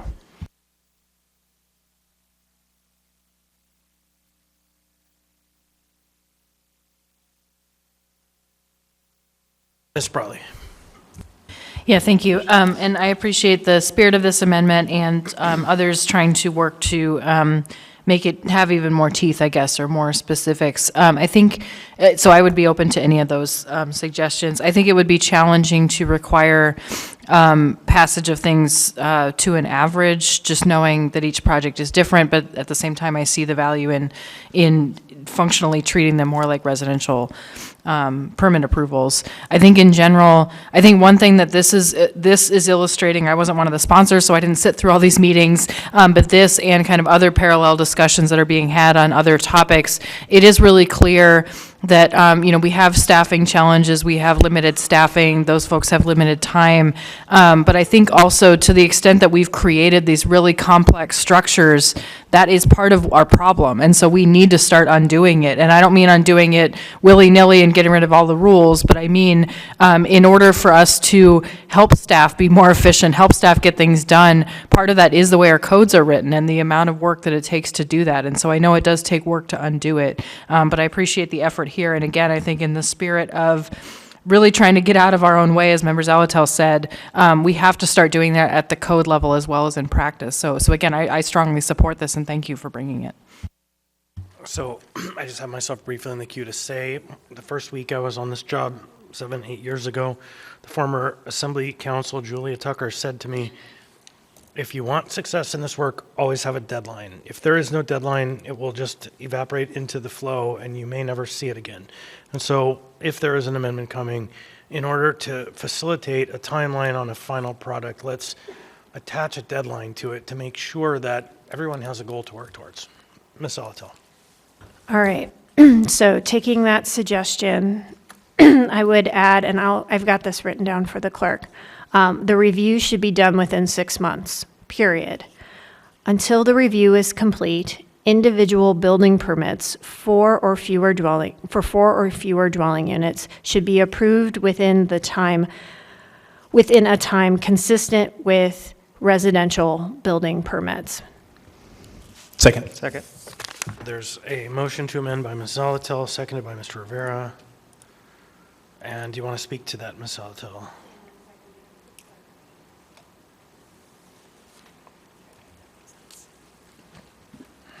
So I think it's pretty much what I said in my initial comments. I understand that we can't apply the residential standards to the fourplexes, but there's no reason we can't make sure our process is as streamlined as possible to try to make the timing move more like our residential process.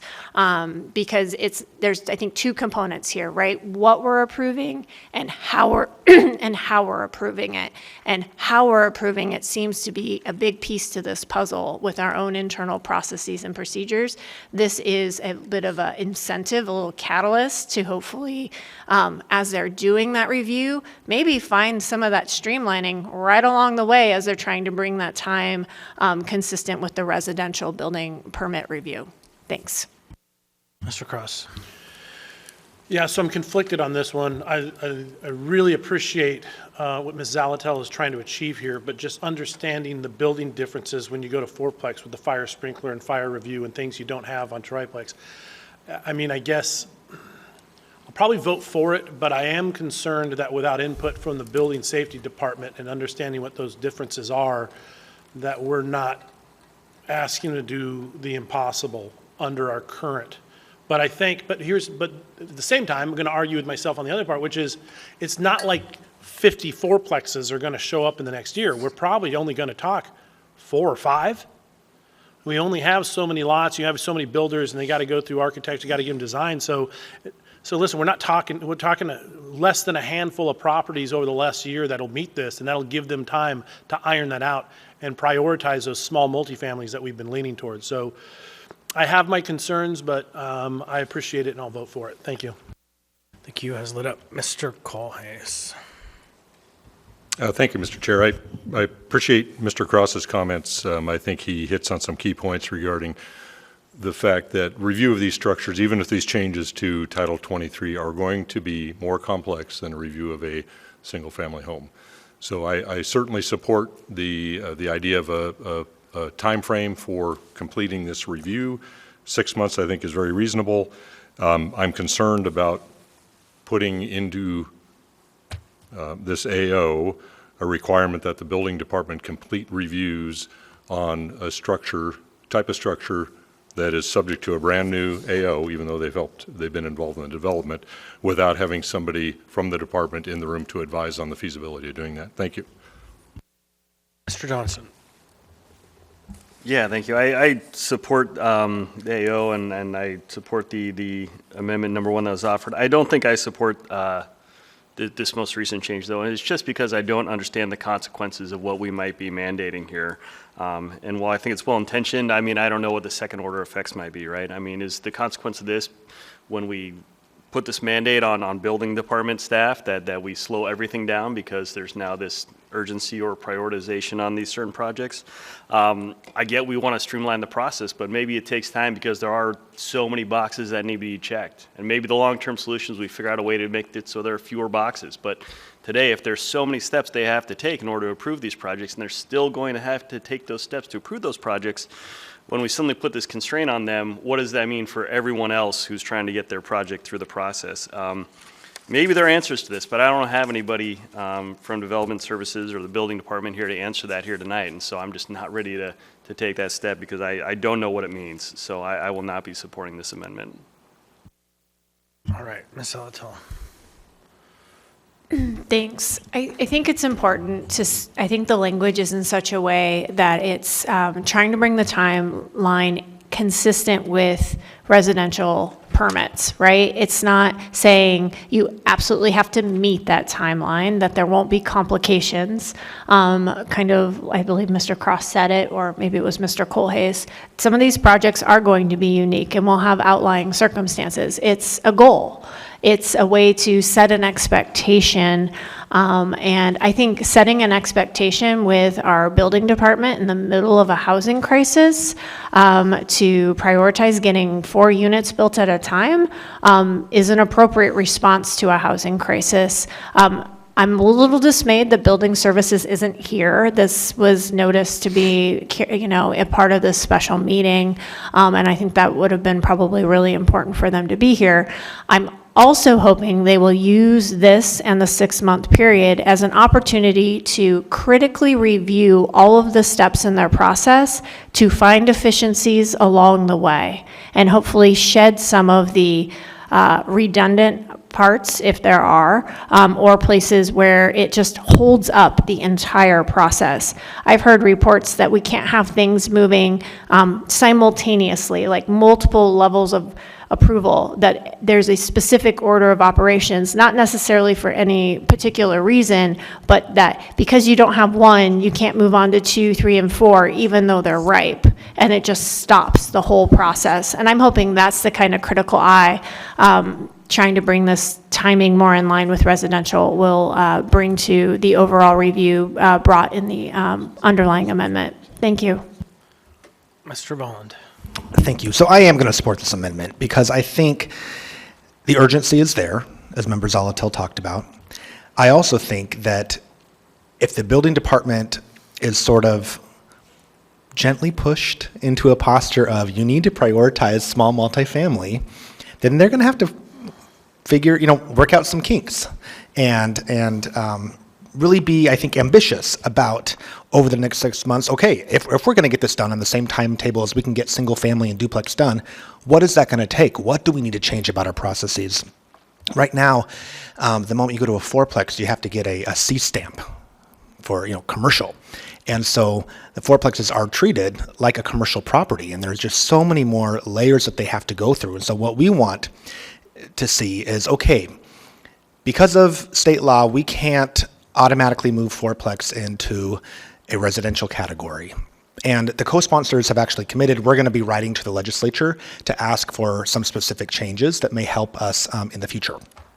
But the building department can still craft their own process to expedite fourplex. And so I guess that's what I want to see, and I appreciate the amendment in that regard.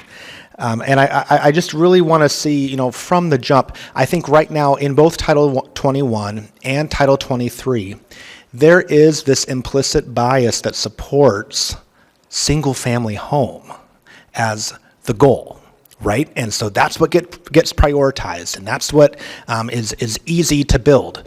How can we adjust that balance and bring the pendulum back to center?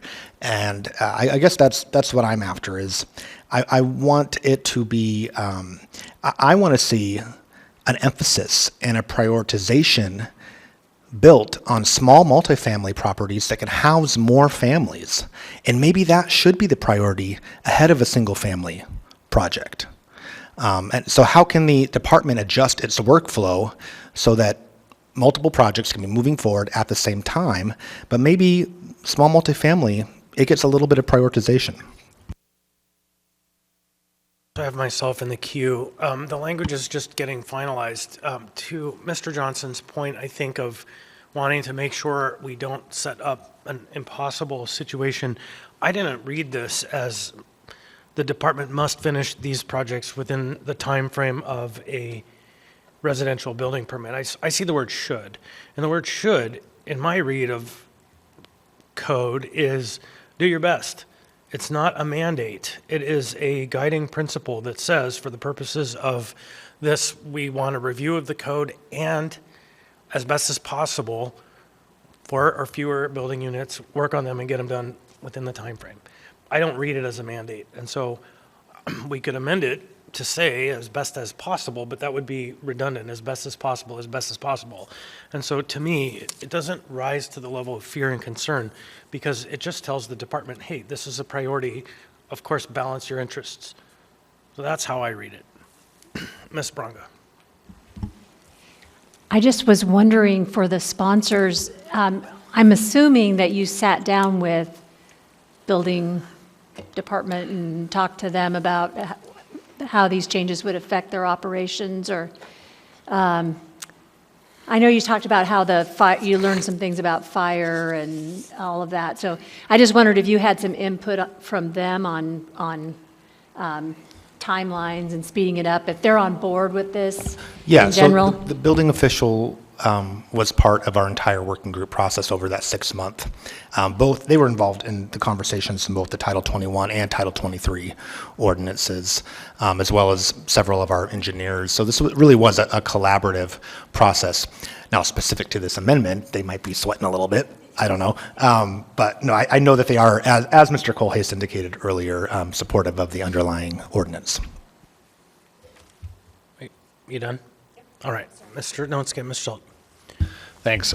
I like this amendment. And again, it's an ask, it's a request of planning to do something. It's a reminder for us to check back into that process, maybe put it as part of the CEDC to ask in 6 months where you're at, have a work session on the review, what have you. But without a goal, I agree. I can't remember who said it, but it'll just, maybe with Mr. Constant, it'll just disappear and not get done.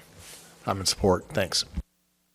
Mr. Cross, hopefully last word on the Yep, amendment. it is. And also, it's important to note that where are the teeth? It should. So what if they don't? Well, the most we're going to do is give them a stern look of disapproval and have a work session on what we need to do to improve it. I mean, it's kind of like having a speed limit sign in the middle of the desert. It's pretty much just a suggestion. Thank you. Could always come in with a sword of flaming glory and change the code, but that is not a matter for today. This is a recommendation. Seeing no one else, members may proceed to vote on the amendment.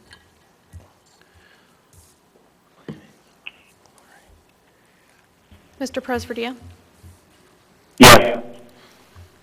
And this was the amendment to the amendment. Yes, thank you. Thank you. So on a vote of 11 to 1, the amendment to the amendment has passed. Now we have before us the amendment. Any discussion on the amendment? Seeing hearing none, members may proceed to vote on the amendment as amended.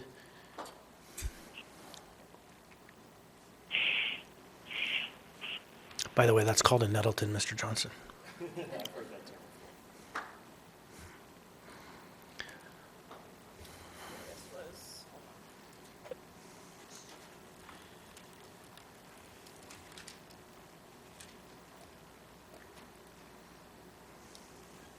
Mr. Presverdia? Yes. On a vote of 11 to 1, the amendment that was amended is amended. So now we have before us the main motion. Ms. Zalatow. Thank you. I have a question for the sponsors. It's on page 7 in section 8. And I might just be getting caught in the wording. It says amend the first sentence by replacing into family dwellings with into family and 3-unit dwellings. And then there is, excuse me, an amendment to the end of that paragraph, particularly as it relates to an ADU.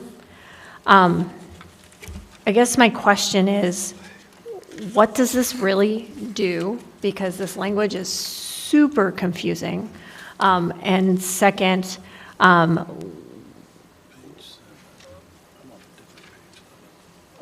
this is the S. And then, does this need to be changed at all if it would apply to fourplexes, or does it only apply for 3-unit dwellings? So those are the questions. Thank you.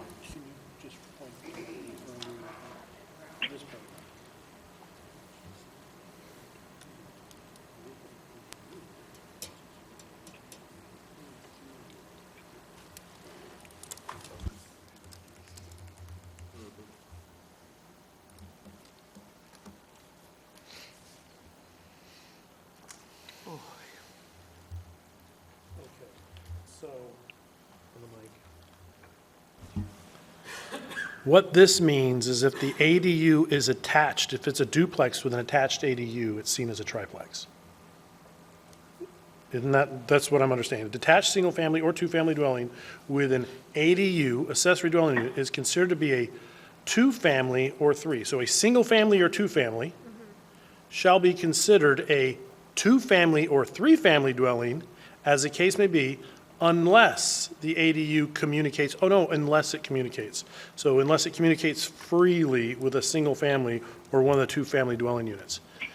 So communicates freely would be attached with a door that accesses inside. So I think I would point out that this is just upscaling. So the current language a detached single-family dwelling unit with an ADU is considered to be a two-family. So then we're upscaling that to also include a detached single-family or two-family is considered to be two or three-unit dwelling. Okay, and we still, the ADU requirement for purposes of density doesn't count, so it wouldn't preclude an ADU going onto a duplex in something already only zoned for a duplex. I believe that Okay. to be the case, And and then I my- do see Dean in the queue too. Okay, and then my final question is, should this be somehow shifted up even further if what we're contemplating are some changes with regard to fourplexes? And that is a great question for Dean. Mr. Gates. The easiest way to understand this, if you just take it back to its original verbiage, like if you had a detached single-family dwelling unit. Mr. Gates, you have the floor. Is considered to be a two-family, unless the ADU communicates freely with the single-family. I'm sorry, but the short answer is no, because this is the IRC, the International Residential Code, which doesn't cover fourplexes. And it was like Mr. Volland had stated, this is upscaling the current language, so an ADU can be on a duplex, so long as it communicates freely. And this isn't about the density and zoning, it's about the building, the individual building, and how many units are in one building. That's one of those statements. Can I? I guess I You're would good. also just Because I was add, it's really, like you said, confusing to read because this section in our code is a local amendment to the IRC.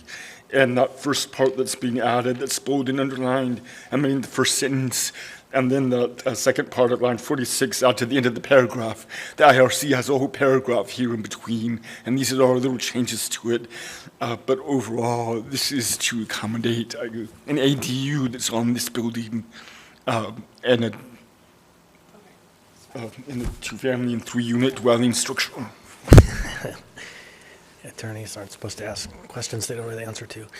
Mr. Cross. I was just going to respond to Meg. The easiest way to understand that word salad of a paragraph is if you peel out the changes.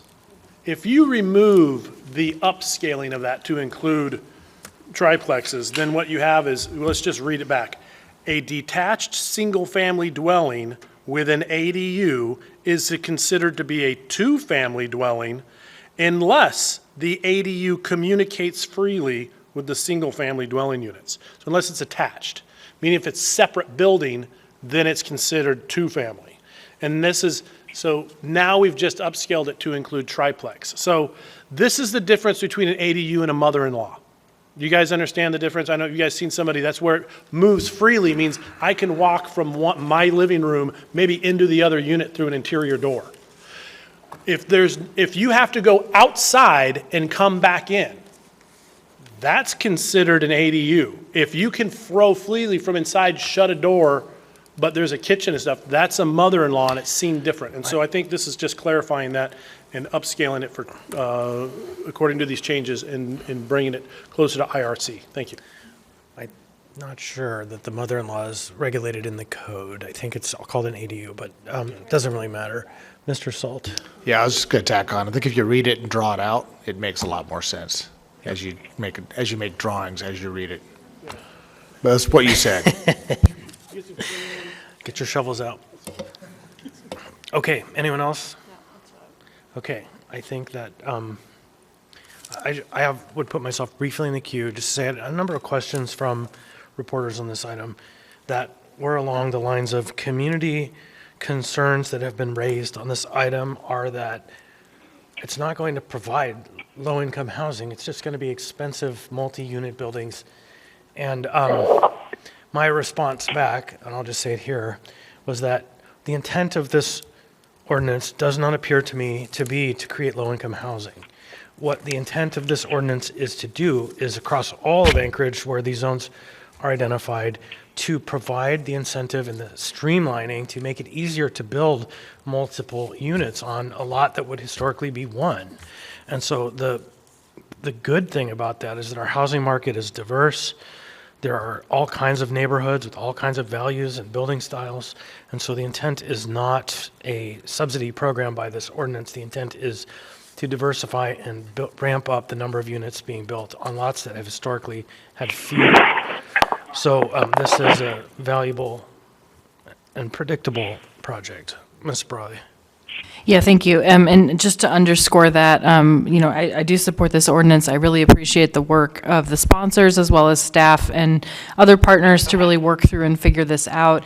I think this is a really great example of our housing challenges. So affordability and lack of affordable housing is certainly one of them. And also, I've had the opportunity to travel to multiple other cities in the last couple years, and the common theme that I've seen is just I'm amazed how much new housing there is. And so it's not, again, I've said this before, it is not normal that we have built almost nothing in terms of housing. And I don't want to downplay the fact that we have built some things, but it is not normal that we've built very little housing over the last 10 years, before interest rates went up, before COVID, before all these other things that have impacted the ability to build. And so again, there are things that are wrong in our code that we need to fix. And by wrong, I mean that they get in the way of the market operating, or that people being able to do things with their property, or that, again, people being able to build things that other cities we are seeing more and more of, and they are meeting their housing needs or attempting to meet them.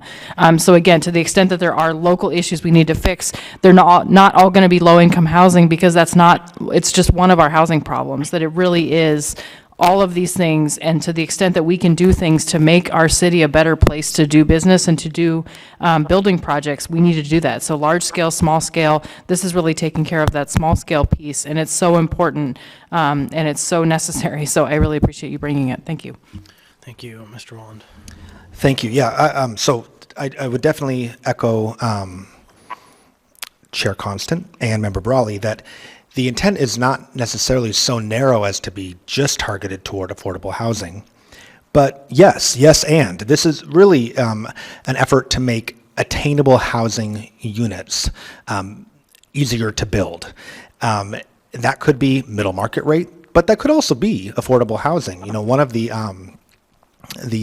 entities that we had working with us through this whole process, this 6-month working group process, was one of the few, organizations in town that is actually building affordable housing. That was Cook Inlet. They were at the table for these conversations, and they said, here are our barriers. Here's why we're not able to build the way that we want to. And I'll just say for me too, with small multifamily, triplex and fourplex, not everybody has the capital to be a large developer. Not everybody can be a Debenham or a Widener, right, and build 25 units. But a small developer just starting out, or an owner builder, may be able to build a triplex or fourplex. So let's make it easy for them. And I think that can really work well in a way that gently infills even our established neighborhoods. Thank you. Thank you. So if seeing no one else in the queue, members may proceed to vote. Member Presverdia? Yes. On a vote of 12-0, AO 2023-130 as amended has passed the body. Next, we have item 5B, AO 2023-121, an ordinance amending the zoning map and providing for the rezoning from R3 Mixed Residential District to B3 General Business District within the portion of the Northwest 4, Section 32, Township 13 North, Range 3 West. Waive reading. Thank you. The public hearing on this item is now open. Anyone wish to be heard on this item? Anyone at all? Come on. We don't answer questions, but you can come give testimony.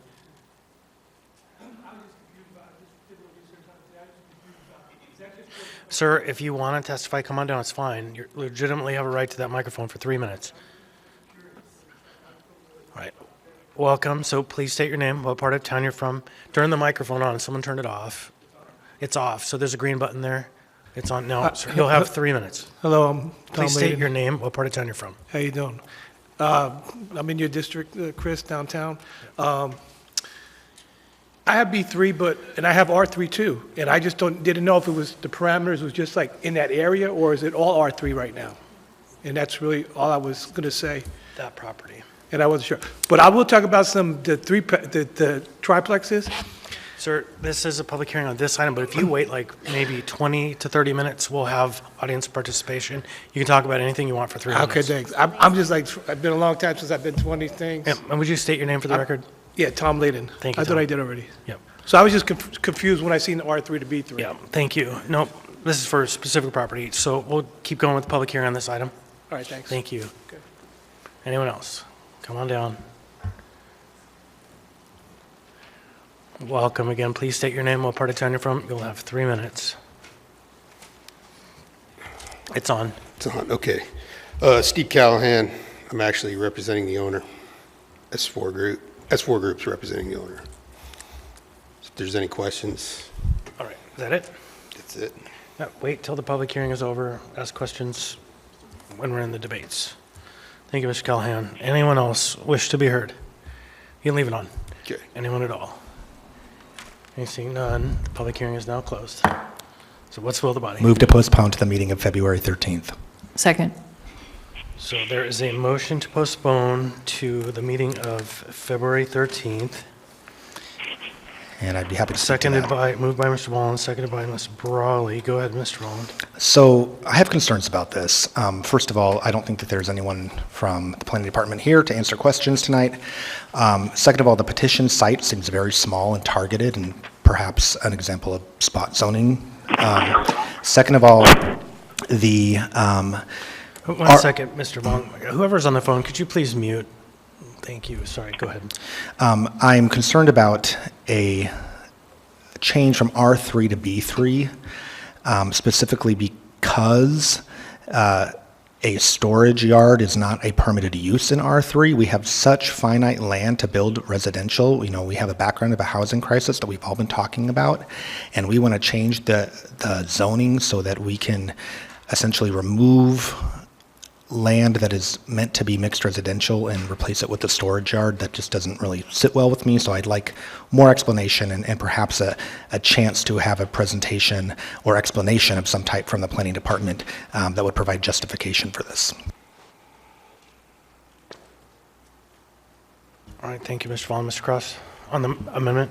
The motion Yeah, to postpone. I kind of agree with Dan. I'm very familiar with this property. I used to own a property almost adjacent to this, and that currently right now is mostly industrial storage, although it's not zoned R3. Like, there's a ton of materials that are parked on it. We've always been concerned, like, how is this guy getting away with all this in storage? And I mean, I'm kind of curious if it isn't being rezoned in order to meet the use that it's currently being used for, because it hasn't been applying. But that is mostly a multifamily area. That is, there's a 46-plex right next door. There's another 52 units right next door, and then a bunch of fourplexes that are adjacent. So it's mostly an R3 area. But I would like to know why that is, because I can tell you that industrial complex there and all that debris on there has been a concern for all the neighbors. So perhaps just understanding it a little bit better. Thank you. All right, next in the queue, I have Mr. Martinez. Thank you, Chair. I just, I have some questions, but I don't think that they're germane to this particular motion. I guess the motion is on the floor for the time to postpone, but I just will articulate these questions. What does this change mean to the valuation of the property? What is the effect on the taxes when we make these sorts of changes as well? Let alone to Mr. Volan's point about the effect of available land for housing. I'm more interested at this point in just recognizing the valuation change and then the effect on the taxes for the municipality. All right. Ms. Zalatil.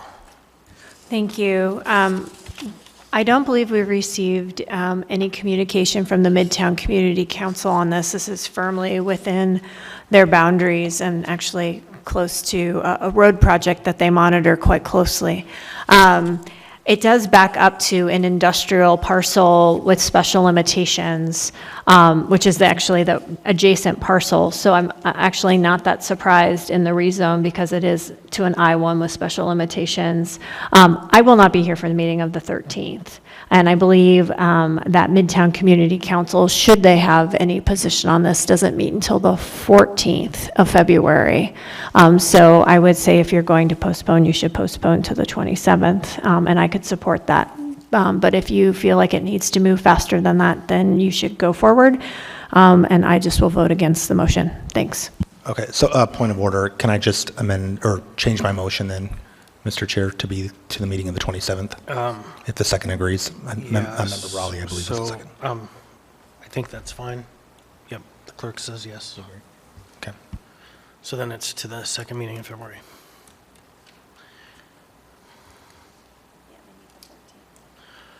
Okay, Ms. Brawley. Yeah, thank you. I have a couple of questions. One is for the owner's representative, and the other is a legal question. So maybe I'll start with the legal question. But I'll also say, I'm looking at the timeline on this, so I appreciate that this has been moving since the fall through the Planning and Zoning Commission. And so I was torn, and also I saw that it was, I believe, originally on our agenda for December 19th. So I appreciate that this has taken longer to get through the process. But at the same time, I do share some of the concerns that were raised. One question for Mr. Gates is, I see that it's rezoning a 1.79 acre parcel. And I wonder, because I know we were looking months ago now at the and it says generally you're not supposed to rezone less than 10 acres, I believe. So I wonder, I just want to check, is this... Point of order. Yeah. I would ask, what does this have to do with the motion to postpone? Because that's the motion before us. If that's fair. Okay, yeah, that's a fair point. So I'll just say I do have legal questions that I think postponement would benefit, because this doesn't seem to track with that general policy that I'm aware of. And I do have a question for the owner, and I think it is germane to postponement, because I was torn on whether to support postponement of this, and it is essentially, was there in the Planning and Zoning Commission discussions, what was the tenor of that? Because I don't believe we have the packet. So were these kinds of concerns raised that were already brought up? Because then if there's something where we need to look back at those, then we should take more time to do that. Thanks. Through the chair, it was supported by the planning and zoning. It does follow the comp plan. This is a commercial corridor. You're not getting rid of residential when you rezone to B3.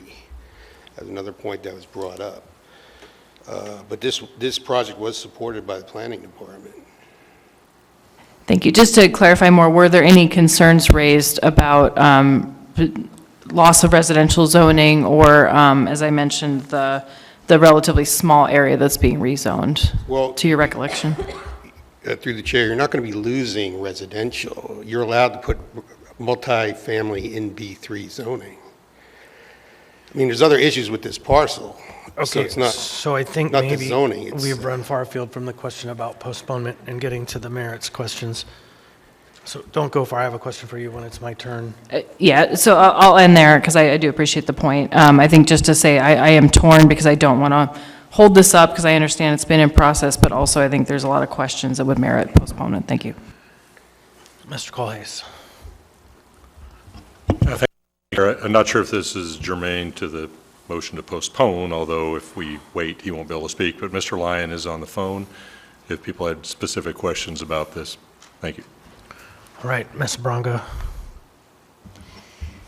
So I think I heard at the beginning, one of the reasons that we want to postpone is that they were going to have a storage yard there. I think I'm reading they're going to remove the storage yard.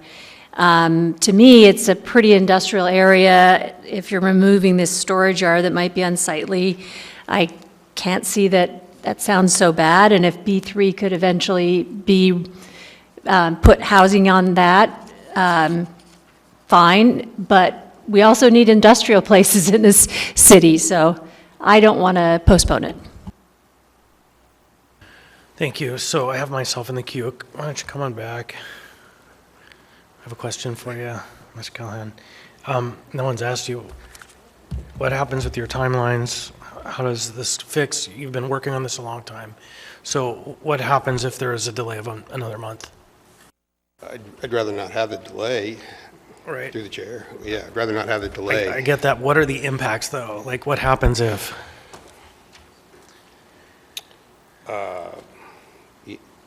The intent was to move forward with potentially a project or two, but right now, projects are potential. If the rezone doesn't go through, then we'll have to go back to the drawing board. But we'd be probably looking at a mixed-use project that might get delayed.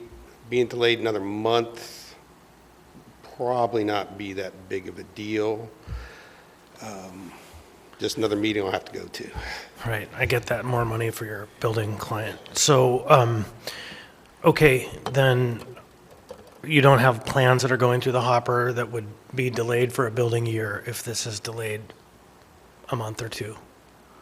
A month? Yeah, a month, end of March, so, or end of February, which is, Right around the corner, you know, so. you don't have a project, though. Yeah, we don't have a definitive project at this time. I mean, there's other challenges with this lot, one of them being water and sewer may have to be extended. So that is one of the reasons we're going with the B3. So we have to work through those challenges as well.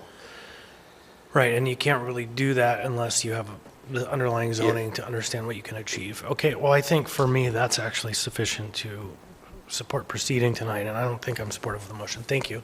Mr. Walland.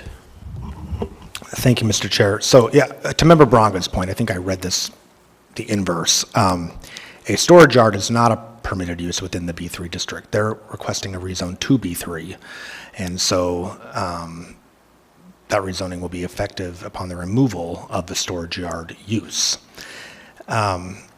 Great.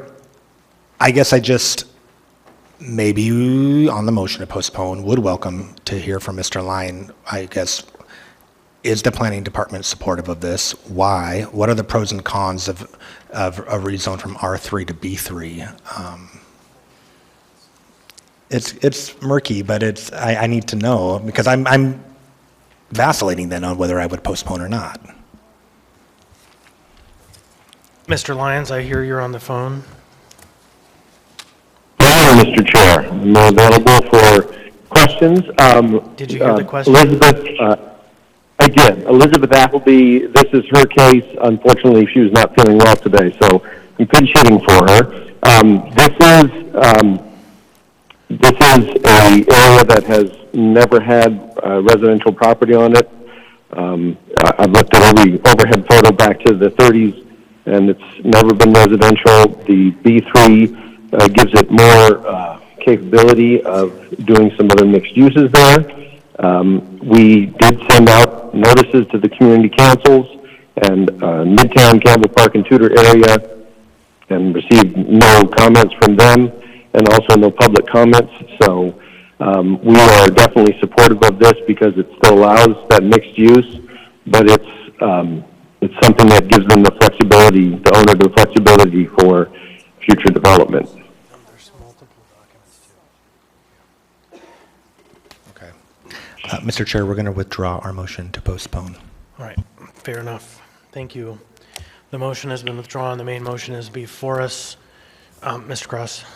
No, and I really appreciate this conversation because that answered all Move my to questions. approve. I'm sorry, that's right. We need a motion to approve. Ms. Zalato. Move to approve. Second. Okay, moved by Mr. Cross, second by Ms. Zalato. Sorry. Thank you. Thank you. No, thank you. Now we have a motion. That's why I like sitting next to you. You always keep things straight. So I'm actually going to move to approve this, and it is because I know this lot, and my concern had to do specifically with the storage yard, and that thing's been a blight. So understanding that the rezoning actually requires the owner to clear that up and can't use it as storage yard is a significant improvement to this neighborhood. It's mostly surrounded by residential. Yes, there is industrial to the south, but I think it's like a U-Haul. Those are clean, respectable, a nice, I think the Oasis bar. But anyway. It's a church now. No, it's a church. And so a church. So this is moving it from a storage yard to residential mixed use or business is a significant improvement over what's there now. So I'd encourage people to approve. So I have myself in the queue, and I'll just say briefly that I also support approving this. I love when these junkyard, horrible piles of cars and rot get removed from a neighborhood, and we find underneath them what horrors might be there, and we mitigate those too, and then get the use back to what might support an improved neighborhood. And so I strongly support this. Ms. Zolotel. Thank you. I wanted to hit on this point because I think it's going to come back whenever we're looking at a rezone from a residential district to general business. I think it's important to note, as Mr. Callahan said, general business zoning does not preclude the development of housing. And I think that is very, very important, especially since our mixed-use zoning is hit or miss, quite frankly, if we're just going to be honest with ourselves. So I think B3 in a lot of ways still gives us the opportunity, and then Mr. Weddleton was here, but it appears he's left, but in Mr. Weddleton's words, a rezone is just a rezone. It simply opens up the opportunity for the parcel. It does not say what the parcel will become. It can become anything that's allowed in B3. Thank you. Mr. Martinez. Thank you, Chair. I would like Mr. Colhase to respond to my earlier questions now, considering we're going to move forward on this tonight. What is the change of the valuation when we make this change? Does the property value increase when we make changes of this sort from a R3 to a B3? Is the B3 zone more valuable? Through the chair to Mr. Martinez, I would hesitate to venture to answer that question. I'm sorry. All right. I think that's an important question to have answered, to have answers for, if not necessarily for tonight, just moving forward as we talk about these types of changes. And I do want to highlight the point that Member Zolotel mentioned. And if you can confirm for me as well, Mr. Colhase, is that in a B3 designated area, district, a triplex and a fourplex mixed use property could be contemplated and developed. Is that accurate? Through the chair to Mr. Martinez, if Mr. Lyon is still available, he may be able to answer that. I am not, or perhaps one of the other members, I'm not that conversant with the details of Title 21. Mr. Lyon, are you available? I'm here, but I'm trying to get Mr. Whitfield on because he would probably have a better answer for it if I can just grab him real quick. Well, for me, Mr. Chair, I would refer that question to you all, Mr. Colhase, and to other folks. Mr. Lyons on the line. I could appreciate the response to that question offline and moving forward. It's not germane to my decision-making this evening. I will be supportive of this. I just want to make sure that we have clarity on the expectations out in the community so that when we see these things coming forward, we have an understanding of what the possibilities are. Thank you, Chair. Mr. Chair. Mr. Colhase. If I may, just to make sure I capture the question. So your questions, Mr. Martinez, were, does the B3 zoning change the value of the property to our best knowledge, and what residential development is allowed on a B3 lot? And specifically mixed-use residential. Thank you. Yes. We will check into that. Thank you. Thank you. Thank you. And I have myself in the queue. I think that question is really going to resolve around tax value. What is the taxable value of the property? But I think also there's a second part to that question that might also get to some important information in regards to that. And it's kind of tangential to the question, but it's what percentage of our tax levy accrues to a commercial property versus a residential property? Because I believe effectively we tax at a higher rate on commercial properties. And so the burdens will be a bit higher on that side of the balance sheet. So there's multiple factors, I think, that get to your question as a whole.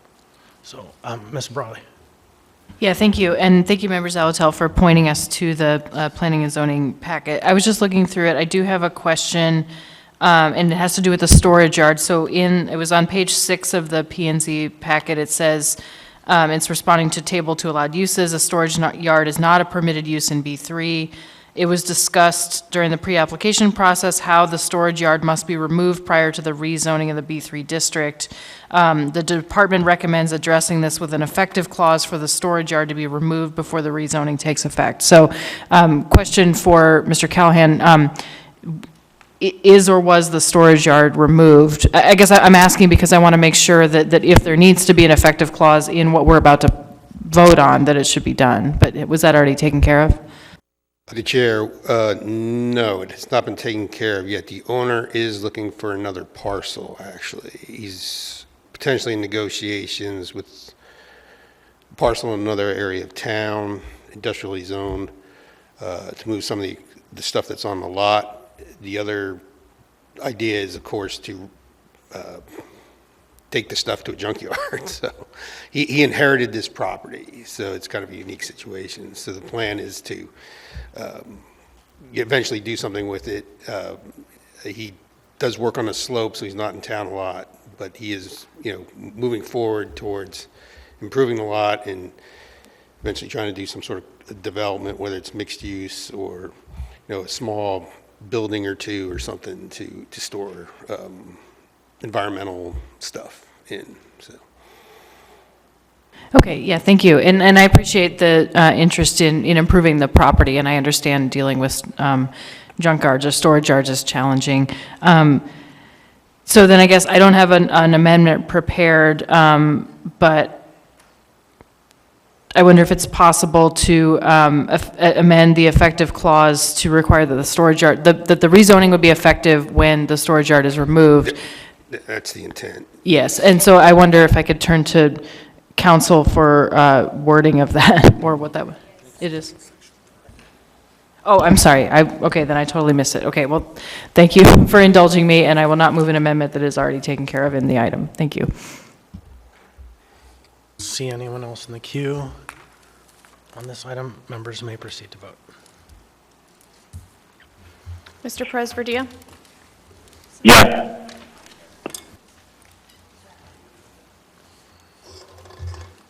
On a vote of 12 to 0, AO 2023-121 has passed the body. Thank you. And I'll just note for members, if you're looking for further documents, they are on base up on your system. You go to the three dots, go to documents. So there are further details available in front of you. So next we have item 5C, AO 2023-133, an ordinance, the Anchorage Assembly amending Anchorage Municipal Code, Section 230.085, subpoena powers. Public hearing on this item is now open. Anyone wish to be heard on this item? Anyone at all? Seeing and hearing none, public hearing on this item is now closed. What's the will of the body? Move to approve. Second. Moved by Ms. Zalatel, seconded by Mr. Rivera. Mr. Constant? Thank you. So this proposal, if you read through it, does not create new power for the Assembly under the subpoena powers. What it does is it clarifies that the subpoena powers that have been in the code since 1991 and before are crafted in such a way that the Assembly can subpoena records relating to legislative projects or budgetary projects. When we were working on the investigation relating to the the elections influence process that we went through, very fine detail, we issued subpoenas. One of the individuals who was subpoenaed had an attorney who rebutted with a claim that the subpoena was not legal because under his read of the code, the Assembly may only subpoena on fiscal matters. And that was a very narrow read, much narrower than the code that's written and certainly much narrower than the intent expressed in 1991 when the first section was added to the code. Furthermore, when the subpoena was issued to that individual, her attorney named the chair by name, essentially in his individual capacity as the named recipient of the suit. And we rebutted that, no, the chair does not in fact have the power to subpoena, only the Assembly does, so the Assembly should have been named. And so, practically speaking, what this ordinance does is clarifies the nature of the subpoena power that the Assembly has had since 1991. Now, I've asked Mr. Hurt to present kind of a little bit of background and be prepared to respond to questions if members have. So that's the gist of this ordinance. Anyone wish to be heard?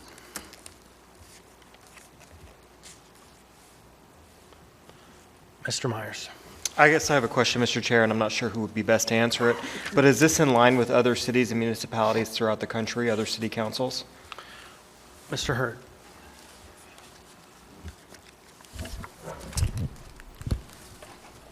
Through the chair, as far as other municipalities, we didn't do a comparative analysis with other municipalities.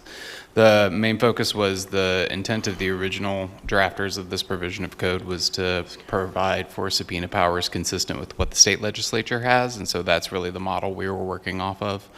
And all the case law that we've looked at, basically subpoena power is an inherent part of the legislative function, so it was really more just trying to articulate the correct language to reflect that inherent power as opposed to comparing ourselves to other municipalities.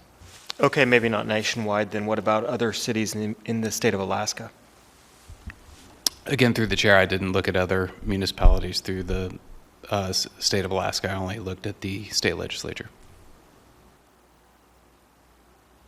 And I can provide you that analysis at a later time if you'd like, but I don't have it as of right now. All right, Mr. Cross. Thank you. Yeah, this gives me concern for a couple reasons. One is we always say the assembly is the budget and then the administration is operations. Yes, there's a little bit that's intertwines there, but this just looks again as if we're not staying in our lane. We just removed involving municipal funds and policy since we're the budget, and now it's a public matter being considered by the assembly, which is really vague and says just about anything we want to that we want to subpoena for, which concerns me because I will tell you I get lots of complaints and I hear lots of people saying it seems as if the assembly just continues to want to slowly erode over and over again. It doesn't seem like an assembly meeting goes past it. We don't have another part of the administration or what they're doing that we're not trying to sweep into our lane. So, you know, I guess this just looks like another aggressive approach to us to stick our nose where maybe, or extend our powers in a way that may not always be proper. Thank you. Ms. Brawley.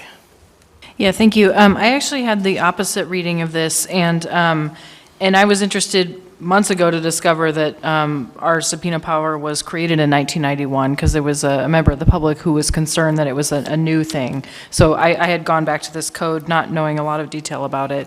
But as I read it, I do see the language being removed there, and that maybe it had been narrowly interpreted to only involve municipal funds, which is, as Mr. Cross said, a big part of our job, not our only job. But I actually appreciate the language that's added here because it seems to actually narrow the scope, or at least narrow the apparent scope by which we would be able to use this power. So it says the chair in the chair's official capacity and on behalf of the assembly. So that seems to actually be a better limiting factor, because it isn't just that, let's say we had a different chair who wanted to pursue a vendetta on something and they claimed it was public, that they would be acting, saying that they act on behalf of the assembly, but this seems to actually tighten it up. And similarly, it does say a public matter and then being considered by the assembly. So my read of that is something that we eventually would vote on, which I would assume would be funding appropriation, could be a code change, other matters that we've dealt with, for legal purposes. So I appreciate the concern, but I actually do see it as really more tightening up, and as it says here, to clarify the existing subpoena power. And I think one of the themes that we've seen over the last few years, I know people can interpret it different ways, but I think one big theme, though, is when it's not clear in the code and then someone pushes the line on either side or any direction, that's where things get muddy and it can create conflict. And so I think this actually makes it more clear and is very purposeful in saying that the chair is acting in their official capacity. So I do support this. Thank you. Ms. Zalatal. Thank you. So sometimes when we come in and do just a minor cleanup to a code section that has other pieces, we lose track of how this originates. And I think it's important to remember that the subpoena power only originates after an affirmative vote from this body authorizes it to do so. So I think we should all keep that in mind during this debate, because what drove this cleanup is from us having voted affirmatively to issue a subpoena, and in response to that duly issued subpoena authorized by the Assembly, this issue came up with a particular one, and hence we clarified the code. Secondarily, a public matter, I think this is a public matter, and it's up in the third whereas clause, any matter that the city is involved in directly. Anything where the city is involved directly is probably going to get to an impact to our fiscal or some policy that exists within the municipality. That is how we get involved in matters. You know, anything from elections, which are governed by policy, which is code, which we annually review, to in the instance of when we had to issue subpoenas in a prior matter around Mr. Gerace, it was around the fiscal position of that department. It was around the HR practices. And those things all are within our purview. They affect our budget, they affect the policy decisions in which we make. So I don't think this broadens anything.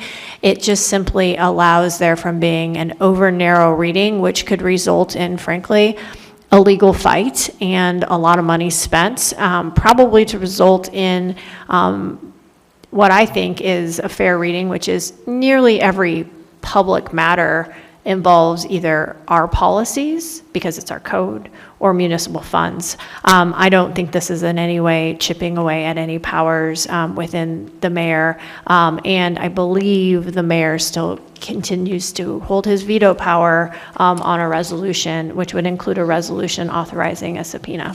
Thank you. A rare moment, Mr. Myers, for a second time on the main question. I was actually just wondering if Ms. Helzer wanted to weigh in and if this is something that the municipal attorney supports. Ms. Helzer.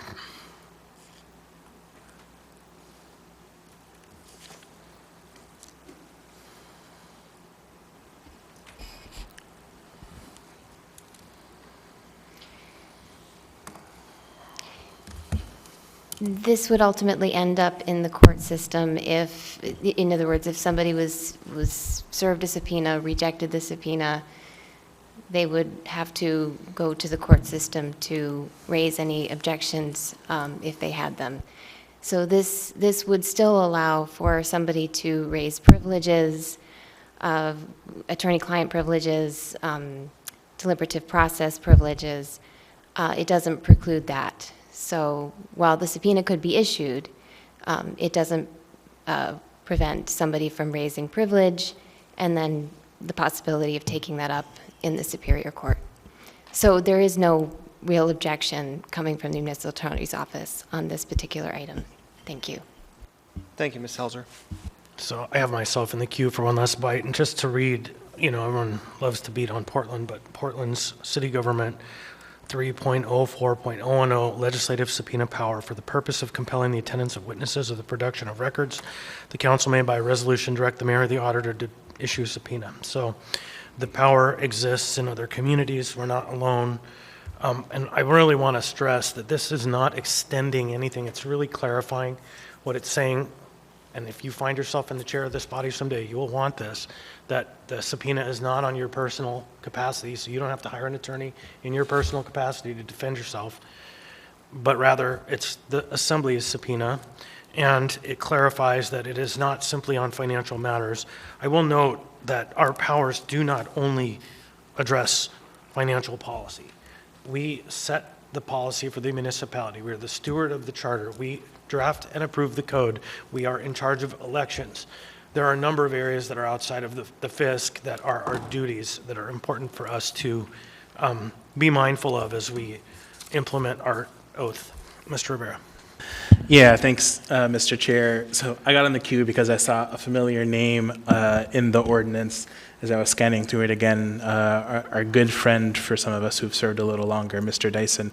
And I just looked up AM that Mr. Dyson, former member Dyson submitted on this, and I think it does corroborate a lot of the arguments being made, and I'll just read a part of the AM that Mr. Dyson submitted on January 29th, 1991, to compel appearance and sworn testimony of a person or compel producing documents or papers relating to matters under consideration. So it doesn't necessarily specifically say just budget items, but matters under consideration. And I think the way that this is phrased, public matter being considered by the Assembly, absolutely aligns with the intent that Mr. Dyson had. Thank you.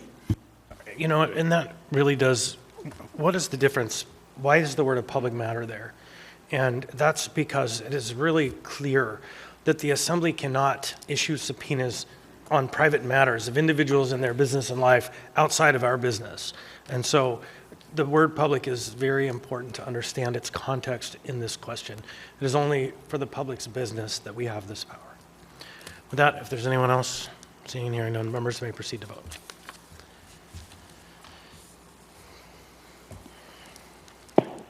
Member Presverdia? Yes.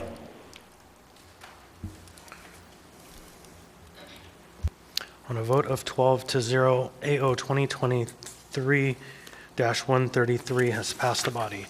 Next, we have AR 2023-428, a resolution of the municipality of Anchorage appropriating $2,530,000 of Convention Center Capital Reserve Fund 2020-30 fund balance within the Convention Center Capital Reserve Fund 2020-30 as a transfer and appropriating said transfer to the area-wide General Capital Improvement Projects Fund 401800 for capital improvements at the William A. Egan and Denina Civic and Convention Centers. The public hearing on this item is now open. Anyone wish to be heard on this item? Anyone at all? Seeing and hearing none, public hearing on this item is now closed. What's the will of the body? Move to approve. Second. Moved by Mr. Wallen, seconded by Ms. Zalatel. Mr. Wallen, you want to speak to it? I support it. All right. Anyone else? Hearing seeing none, members may proceed to vote. Mr. Presverdia? Yes. On a vote of 12-0, AR 2023-428 has passed the body. Next, we have before us item 5F, Resolution AR 2023-434, Resolution of the Municipality of Anchorage approving one or more master lease purchase agreement schedules and appropriating the proceeds of the master lease purchase agreement. Waive reading. Thank you. Public hearing on this item is now open. Welcome. Please state your name, what part of town you're from. You'll have 3 minutes. Hello, my name is Kyle Milkey. I am from Eagle River. On this ordinance that is pertaining to this capital improvement fund for information technology, I just didn't want it to be lost that there are ongoing difficulties trying to get some of our positions filled in some of the IT positions throughout the municipality. And if it is germane, I just wanted to highlight that, you know, if it is not already included in the fund for capital improvements, that it may or may not be a good idea to try and allocate some funds towards the staffing or the labor funds that would be necessary for the implementation of this plan. That is all. Thank you. Well, there's a question for you, Ms. Zalatil. Thank you. I'm glad you brought up the labor issue. Do you think the ability to use telework would help with the labor issues? Personally, I think that with a lot of the IT positions, that is something that personally I've heard from people in that area, that there's, you know, a lot of folks that are, once they have been trained in some of these higher skilled work, that IT and teleworking is something that is very appealing to them. And that's something that, you know, even all the way from our governor has been tried to highlight as a benefit of, you know, our city. Thank you. All right, thank you. Anyone else wish to be heard on this item? Anyone at all? Seeing and hearing none, public hearing on this item is now closed. What's the will of the body? Move to approve. Moved Second. by Ms. Zalatil, seconded by Ms. Brawley. Ms. Zalatil. Thank you. The only thing I support this. I want to underscore that I think telework is going to be the key to getting this implemented.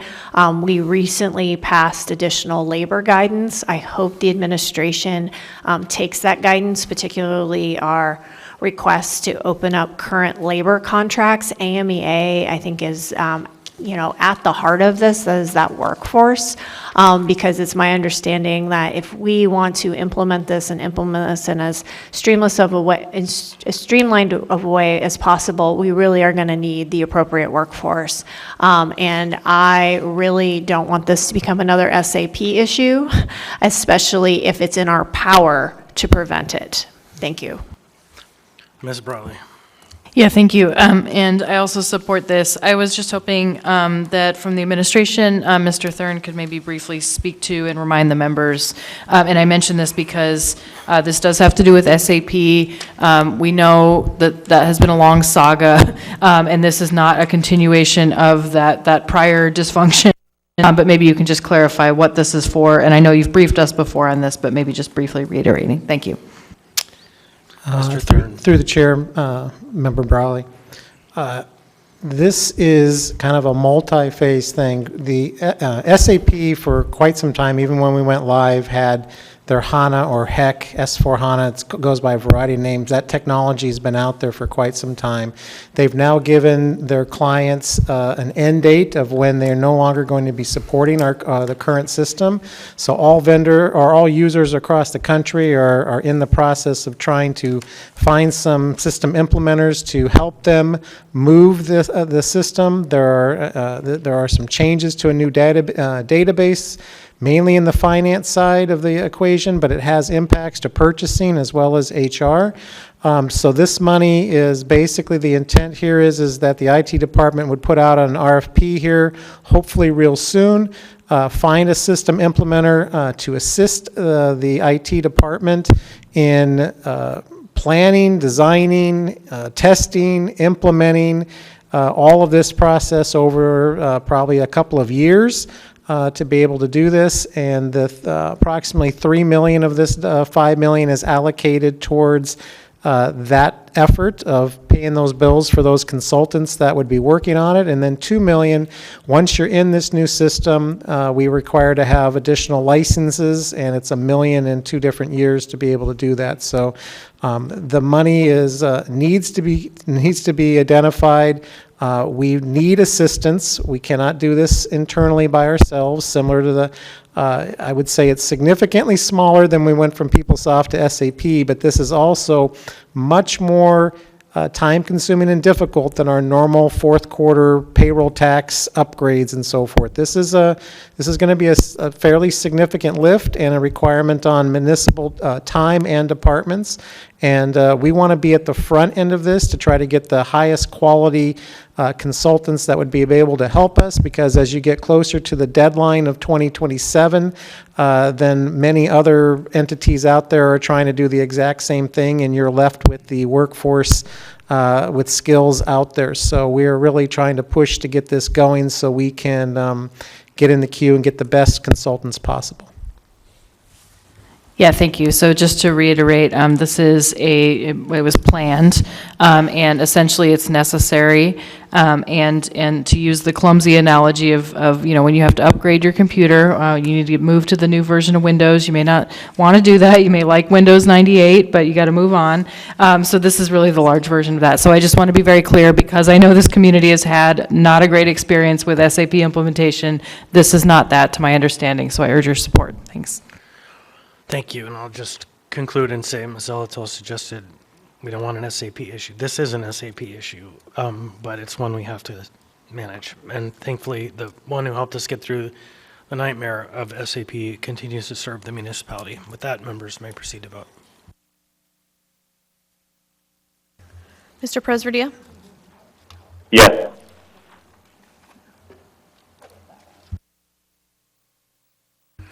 On a vote of 12-0, AR 2023-434 has passed the body. Next, we have before us item 5G, AO 2023-134, an ordinance authorizing the disposal of a portion of Heritage Land Bank parcel 4-010 PID 001-053-05-000, legally described as Block 84, Lot 9A of the original town site, Plat 1967-30. Waive reading. Thank you. The public hearing on this item is now open. Anyone wish to be heard on this item? Anyone at all? Seeing and hearing none. Public hearing on this item is now closed. What's the will of the body? Move to approve. Second. Moved by Ms. Zalatel, seconded by Mr. Solt. Ms. Zalatel. I don't have any comments. Let's vote. I think there are some understated comments there, but I won't put words in your mouth. Please, members may proceed to vote. Member Presverdia?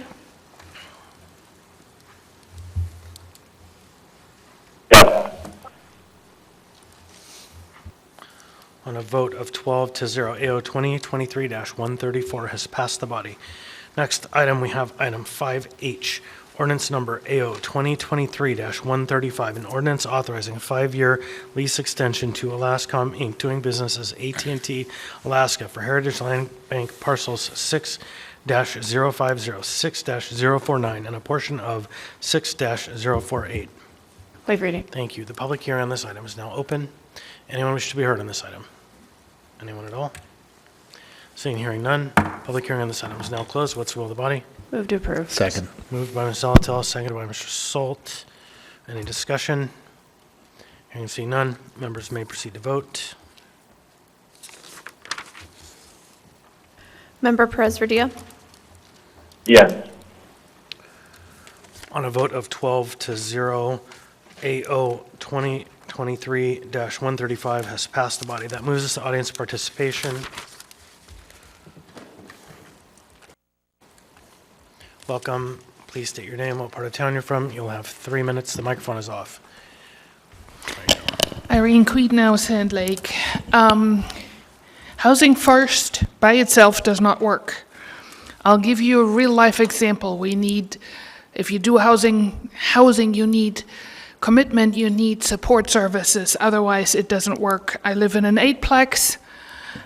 We had people move in, a couple move in 2022. Half their rent was paid with a voucher. 4 out of 5 months in 2022, they paid their half of the rent.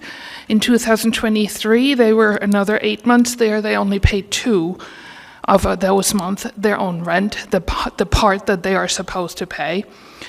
They moved in about 6 weeks later. They got their kids. And then soon after that, the fighting started.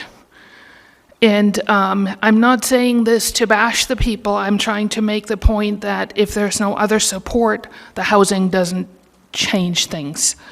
The woman was drinking heavily. The kids would come to my apartment and say, we're afraid to go back into our apartment.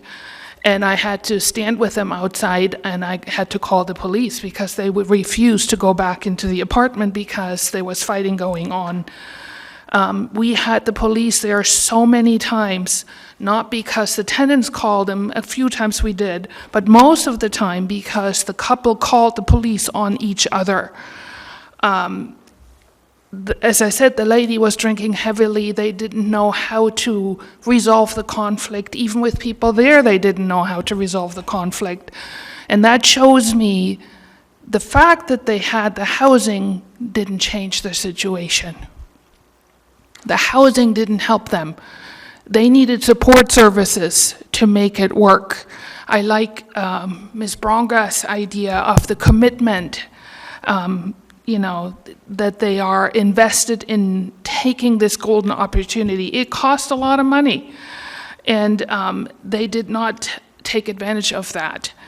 And so, unfortunately for them, the housing first did not work, and they lost the housing, and they lost the kids again, too, which is very sad for the kids and the parents. And again, I'm not trying to say that to bash them, but we can't just give them housing. There has to be more than that, So in order to make it work, it has to combination of different services. And maybe the lady was trying to get sober and didn't go to her program. I don't know. But the fact that they received housing did not help them in their situation. Thank you. Welcome. Please state your name. What part of town you're from? You'll have 3 minutes. Hi there, my name's Kyle Milkey. I am from Eagle River. I am also here representing the Eagle River Community Council. I was recently elected to the board there. I just wanted to come and thank all of the wonderful employees and personnel that are working for the Anchorage People Mover Public Transit Department. They've been working tirelessly, and I am very excited that, here recently in I believe it's January 22nd, we're going through our much-awaited service change, and thankfully that makes for some additional bus arrival and dispatch times for the Route 92, the current only bus in Eagle River, and I'm very excited to hear from a lot of the neighbors in the area that that's going to allow for them to actually be able to take the bus and increase the ridership even more. Along with that, now with it stopping at Takotnu, I'm very glad that, my fiance is going to be able to start taking the bus, since they'll be able to get a transfer there and be able to get to their work. I believe it's 45 minutes faster. That, along with a bunch of the other changes that are coming along with the alignment of the different buses and stops. It's very exciting to see so much of the network really becoming more useful to even us residents in Eagle River, as well as the rest of the network. I encourage people to tune in to the Public Transit Advisory Board meetings. They are always very informational, and I just wanted to thank again all of the wonderful municipal staff that are working hard to make sure that folks that want to go car light or without a car, that they are still able to get around even during the winter. Thank you. Thank you. Welcome. Please state your name, what part of town you're from. You'll have 3 minutes. And the mic is turned off, so just hit that green button. Perfect. You're good. Good to go. Can you step up to the mic so we can hear you? Thanks. Is that enough? Can you hear me? Good. Okay. My name is Miss O'Neill, and I reside in Eagle River. You've given me a lot to think about, given what I heard today. So what I initially came to comment on, I'm going to do that the next time we have an assembly. But I felt that it was important for me to address the following. It's something I feel needs to be addressed. I was very saddened, actually, by the resignation of Mr. Cross. The public needs to be reminded that nothing online is anonymous, that posting via an electronic device is easily traceable by digital signature, and that all electronics do possess, via an ISP, be it an ISP. My phone is not working with me. Be it a photograph, a comment, and a forum, your electronic signature is composed of a digital fingerprint that includes the ISP, the phone number, GPS, and depending on the device, all depending on the device. I stress that the public in the future resort to letters and standing at the podium as opposed to personal attacks on one's position or their family. Putting a person in a position to choose between work and their personal safety and quality of life is unpatriotic, underhanded, and undemocratic. I thank you for your service, Mr. Cross. That's all for tonight. Thank you. Welcome. Please state your name, what part of town you're from. You'll have 3 minutes. Is it on? Now's the time. I'd like to commend the Assembly for all your work on this homelessness going on around town right now. I know it's got to be a big task. But I caught my attention with the triplexes and the fourplexes and with the municipality and the timetable of 6 months or whatever. But the thing is, the permitting office is so understaffed that they can't get nothing done over there. I've been there recently. I got friends that are contractors that go there. All you hear is war stories, horror stories that they're there from 8 in the morning till maybe they get something done by the end of the day. And I even talk to people that work there because I know some of the people that work there, and it's just really, really tough over there right now. So maybe the solution might be to have different type of people that could maybe speed dial it, or somebody, engineers or whoever that can make those decisions, and maybe they, rubber stamp it and then it goes to them when it's almost done, because realistically, they're not really responsible for anything once they rubber stamp something. If something goes wrong, it's really somebody's on the hook, and it's probably not the municipality. So what's the difference if somebody comes in there and they signed off and they're licensed and bonded and something goes wrong, they're on the hook? But, and I understand the housing is 10 years, nothing's being built, but I have a property, a premium location, 2 lots, 55,000 of R2M. I could put 8 duplexes on it, maybe 6 triplexes, quad area, block from Diamond High School, schools, buses, everything that you could probably want, pods, whatever. If you guys can find somebody that's got some money, some nonprofit, some contractors that want to team up, my property, there's nobody can say anything because it's R2M, I could put it there. It's over 55,000 square feet with 2 lots. And I'm all about working with the homeless and trying to help the community. I always envisioned a senior center there myself, but I don't have $5 million to do the project. Like they were saying earlier, that it is hard for small developers to build. I mean, I would love to get the money and build on that property, but I don't have it. You know, it's such a stretch even at my age, but I will participate easily. So if you guys got, like, and I know Cook Inlet did it, and they were all about the Spenard area, you know, and you got the big developers, but they might want a little bit more money than a guy like me would want. You know what I'm saying? They got maybe higher, bigger numbers that they would have to reclaim, but I'm very, very reasonable, and I have visions for myself, with senior housing, veterans, homelessness, pods, whatever works. You know, I try to think outside the box. But I commend the Assembly. You guys are doing a great job, and I'm all about helping people, you know, especially at my age. And I have a few things around town that work for maybe the homeless, but, you know, I'm just getting back into it right now. I had a few health issues for a little while, but, you know, you guys got my attention right now, and I'm going to see if I can make some things happen. But I appreciate your time. You guys are doing a great job. All right, thank you. I think Mr. Salt is in the queue. Yeah, I was just going to let you know there's a work session on Friday at 1 p.m. with the HR director trying to help with our hiring process. I thought there was a meeting tomorrow, too, between 11 and 1:30 or 11 and 12:30. I think it's Friday at 1 o'clock, if I remember correctly. It's not tomorrow? No. It's There Friday? may be one tomorrow, but the one I'm thinking of is Friday at 1 o'clock. Yeah, somebody told me there's one tomorrow from 11 to 12:30 or something like that. But Friday at what time? If I have it right, it's Friday from 1 to 2. 1 to 2? Okay. Thank you. Yep. Thank you. So anyone else wish to be heard? Public audience participation, anyone at all? All right, next we'll move to Assembly member comments. On the phone, Mr. Brisvardia. No comment. Thank you, Mr. Chair. All right, thank you, Mr. Salt. No comments. Ms. Brawley? No comment. Mr. Bolland? I enjoy this weekly schedule. Just kidding. No other comments. Thank you. Mr. Cross? No comment. Ms. Zalatil?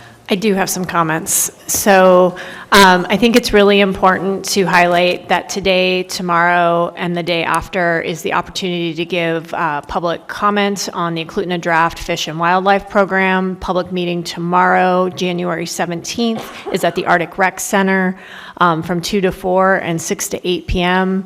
I believe the comments are taken via an iPad. I don't believe it's actual testimony being taken. And then on January 18th, 2024, at the Workplace and Events Center in Eagle River from 2 to 4 and from 6 to 8 p.m. I continue to worry about the outcome of this project because we haven't seen a lot of interaction from the utilities after we've expressed our concerns, passed our policy. It's my understanding the Native Village of Eklutna asked to set up informational tables at these public meetings and did not get that granted. And for members and the public, there's an op-ed by the chair and myself on Eklutna. There had been a number of them. We really raised the issue of who's going to pay for the options, because as put forward right now, it's on ratepayers and taxpayers, and that is a really important thing to highlight.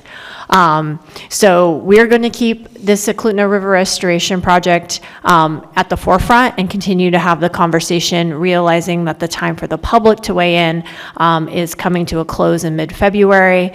And just will put out that you can go to eklutnahydro.com, use the contact us form, and provide comments that way, or email info@eklutnahydro.com as well. And I would expect to see more assembly conversation at the very least about this very important project that is moving towards the governor. Thank you.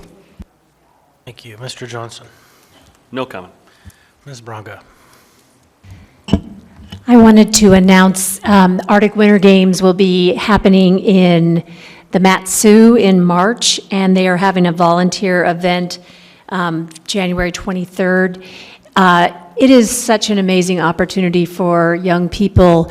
The circumpolar countries come to Alaska to compete in 20 different sports, and it's really amazing. So if you have an opportunity to volunteer, I would highly recommend it.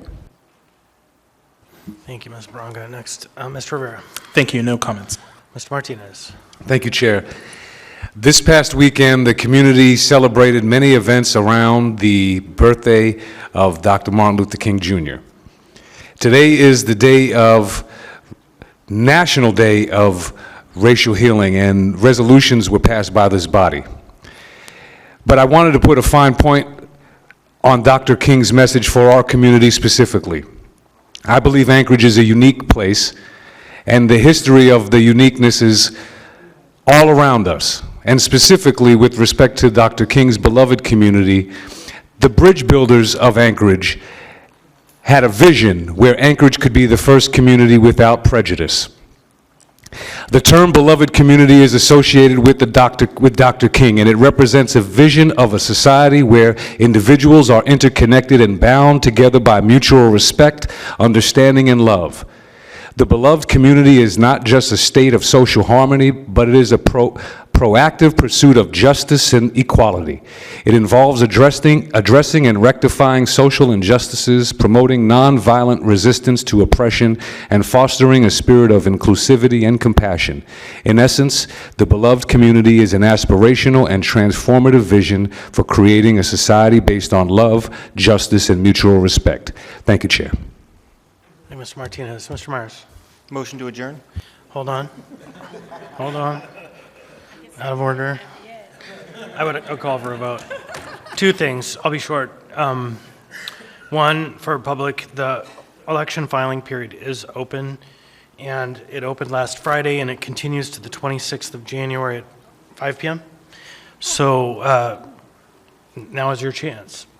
Second, and this is, Member Myers probably should have made the motion to adjourn. I'm just putting members on notice that I think we may have to have one more meeting like this for the process to move through and get everything done that we need to get done before the end of the month. And so I'm tentatively scheduling that for, this is the part you're going to be mad about, 10 a.m.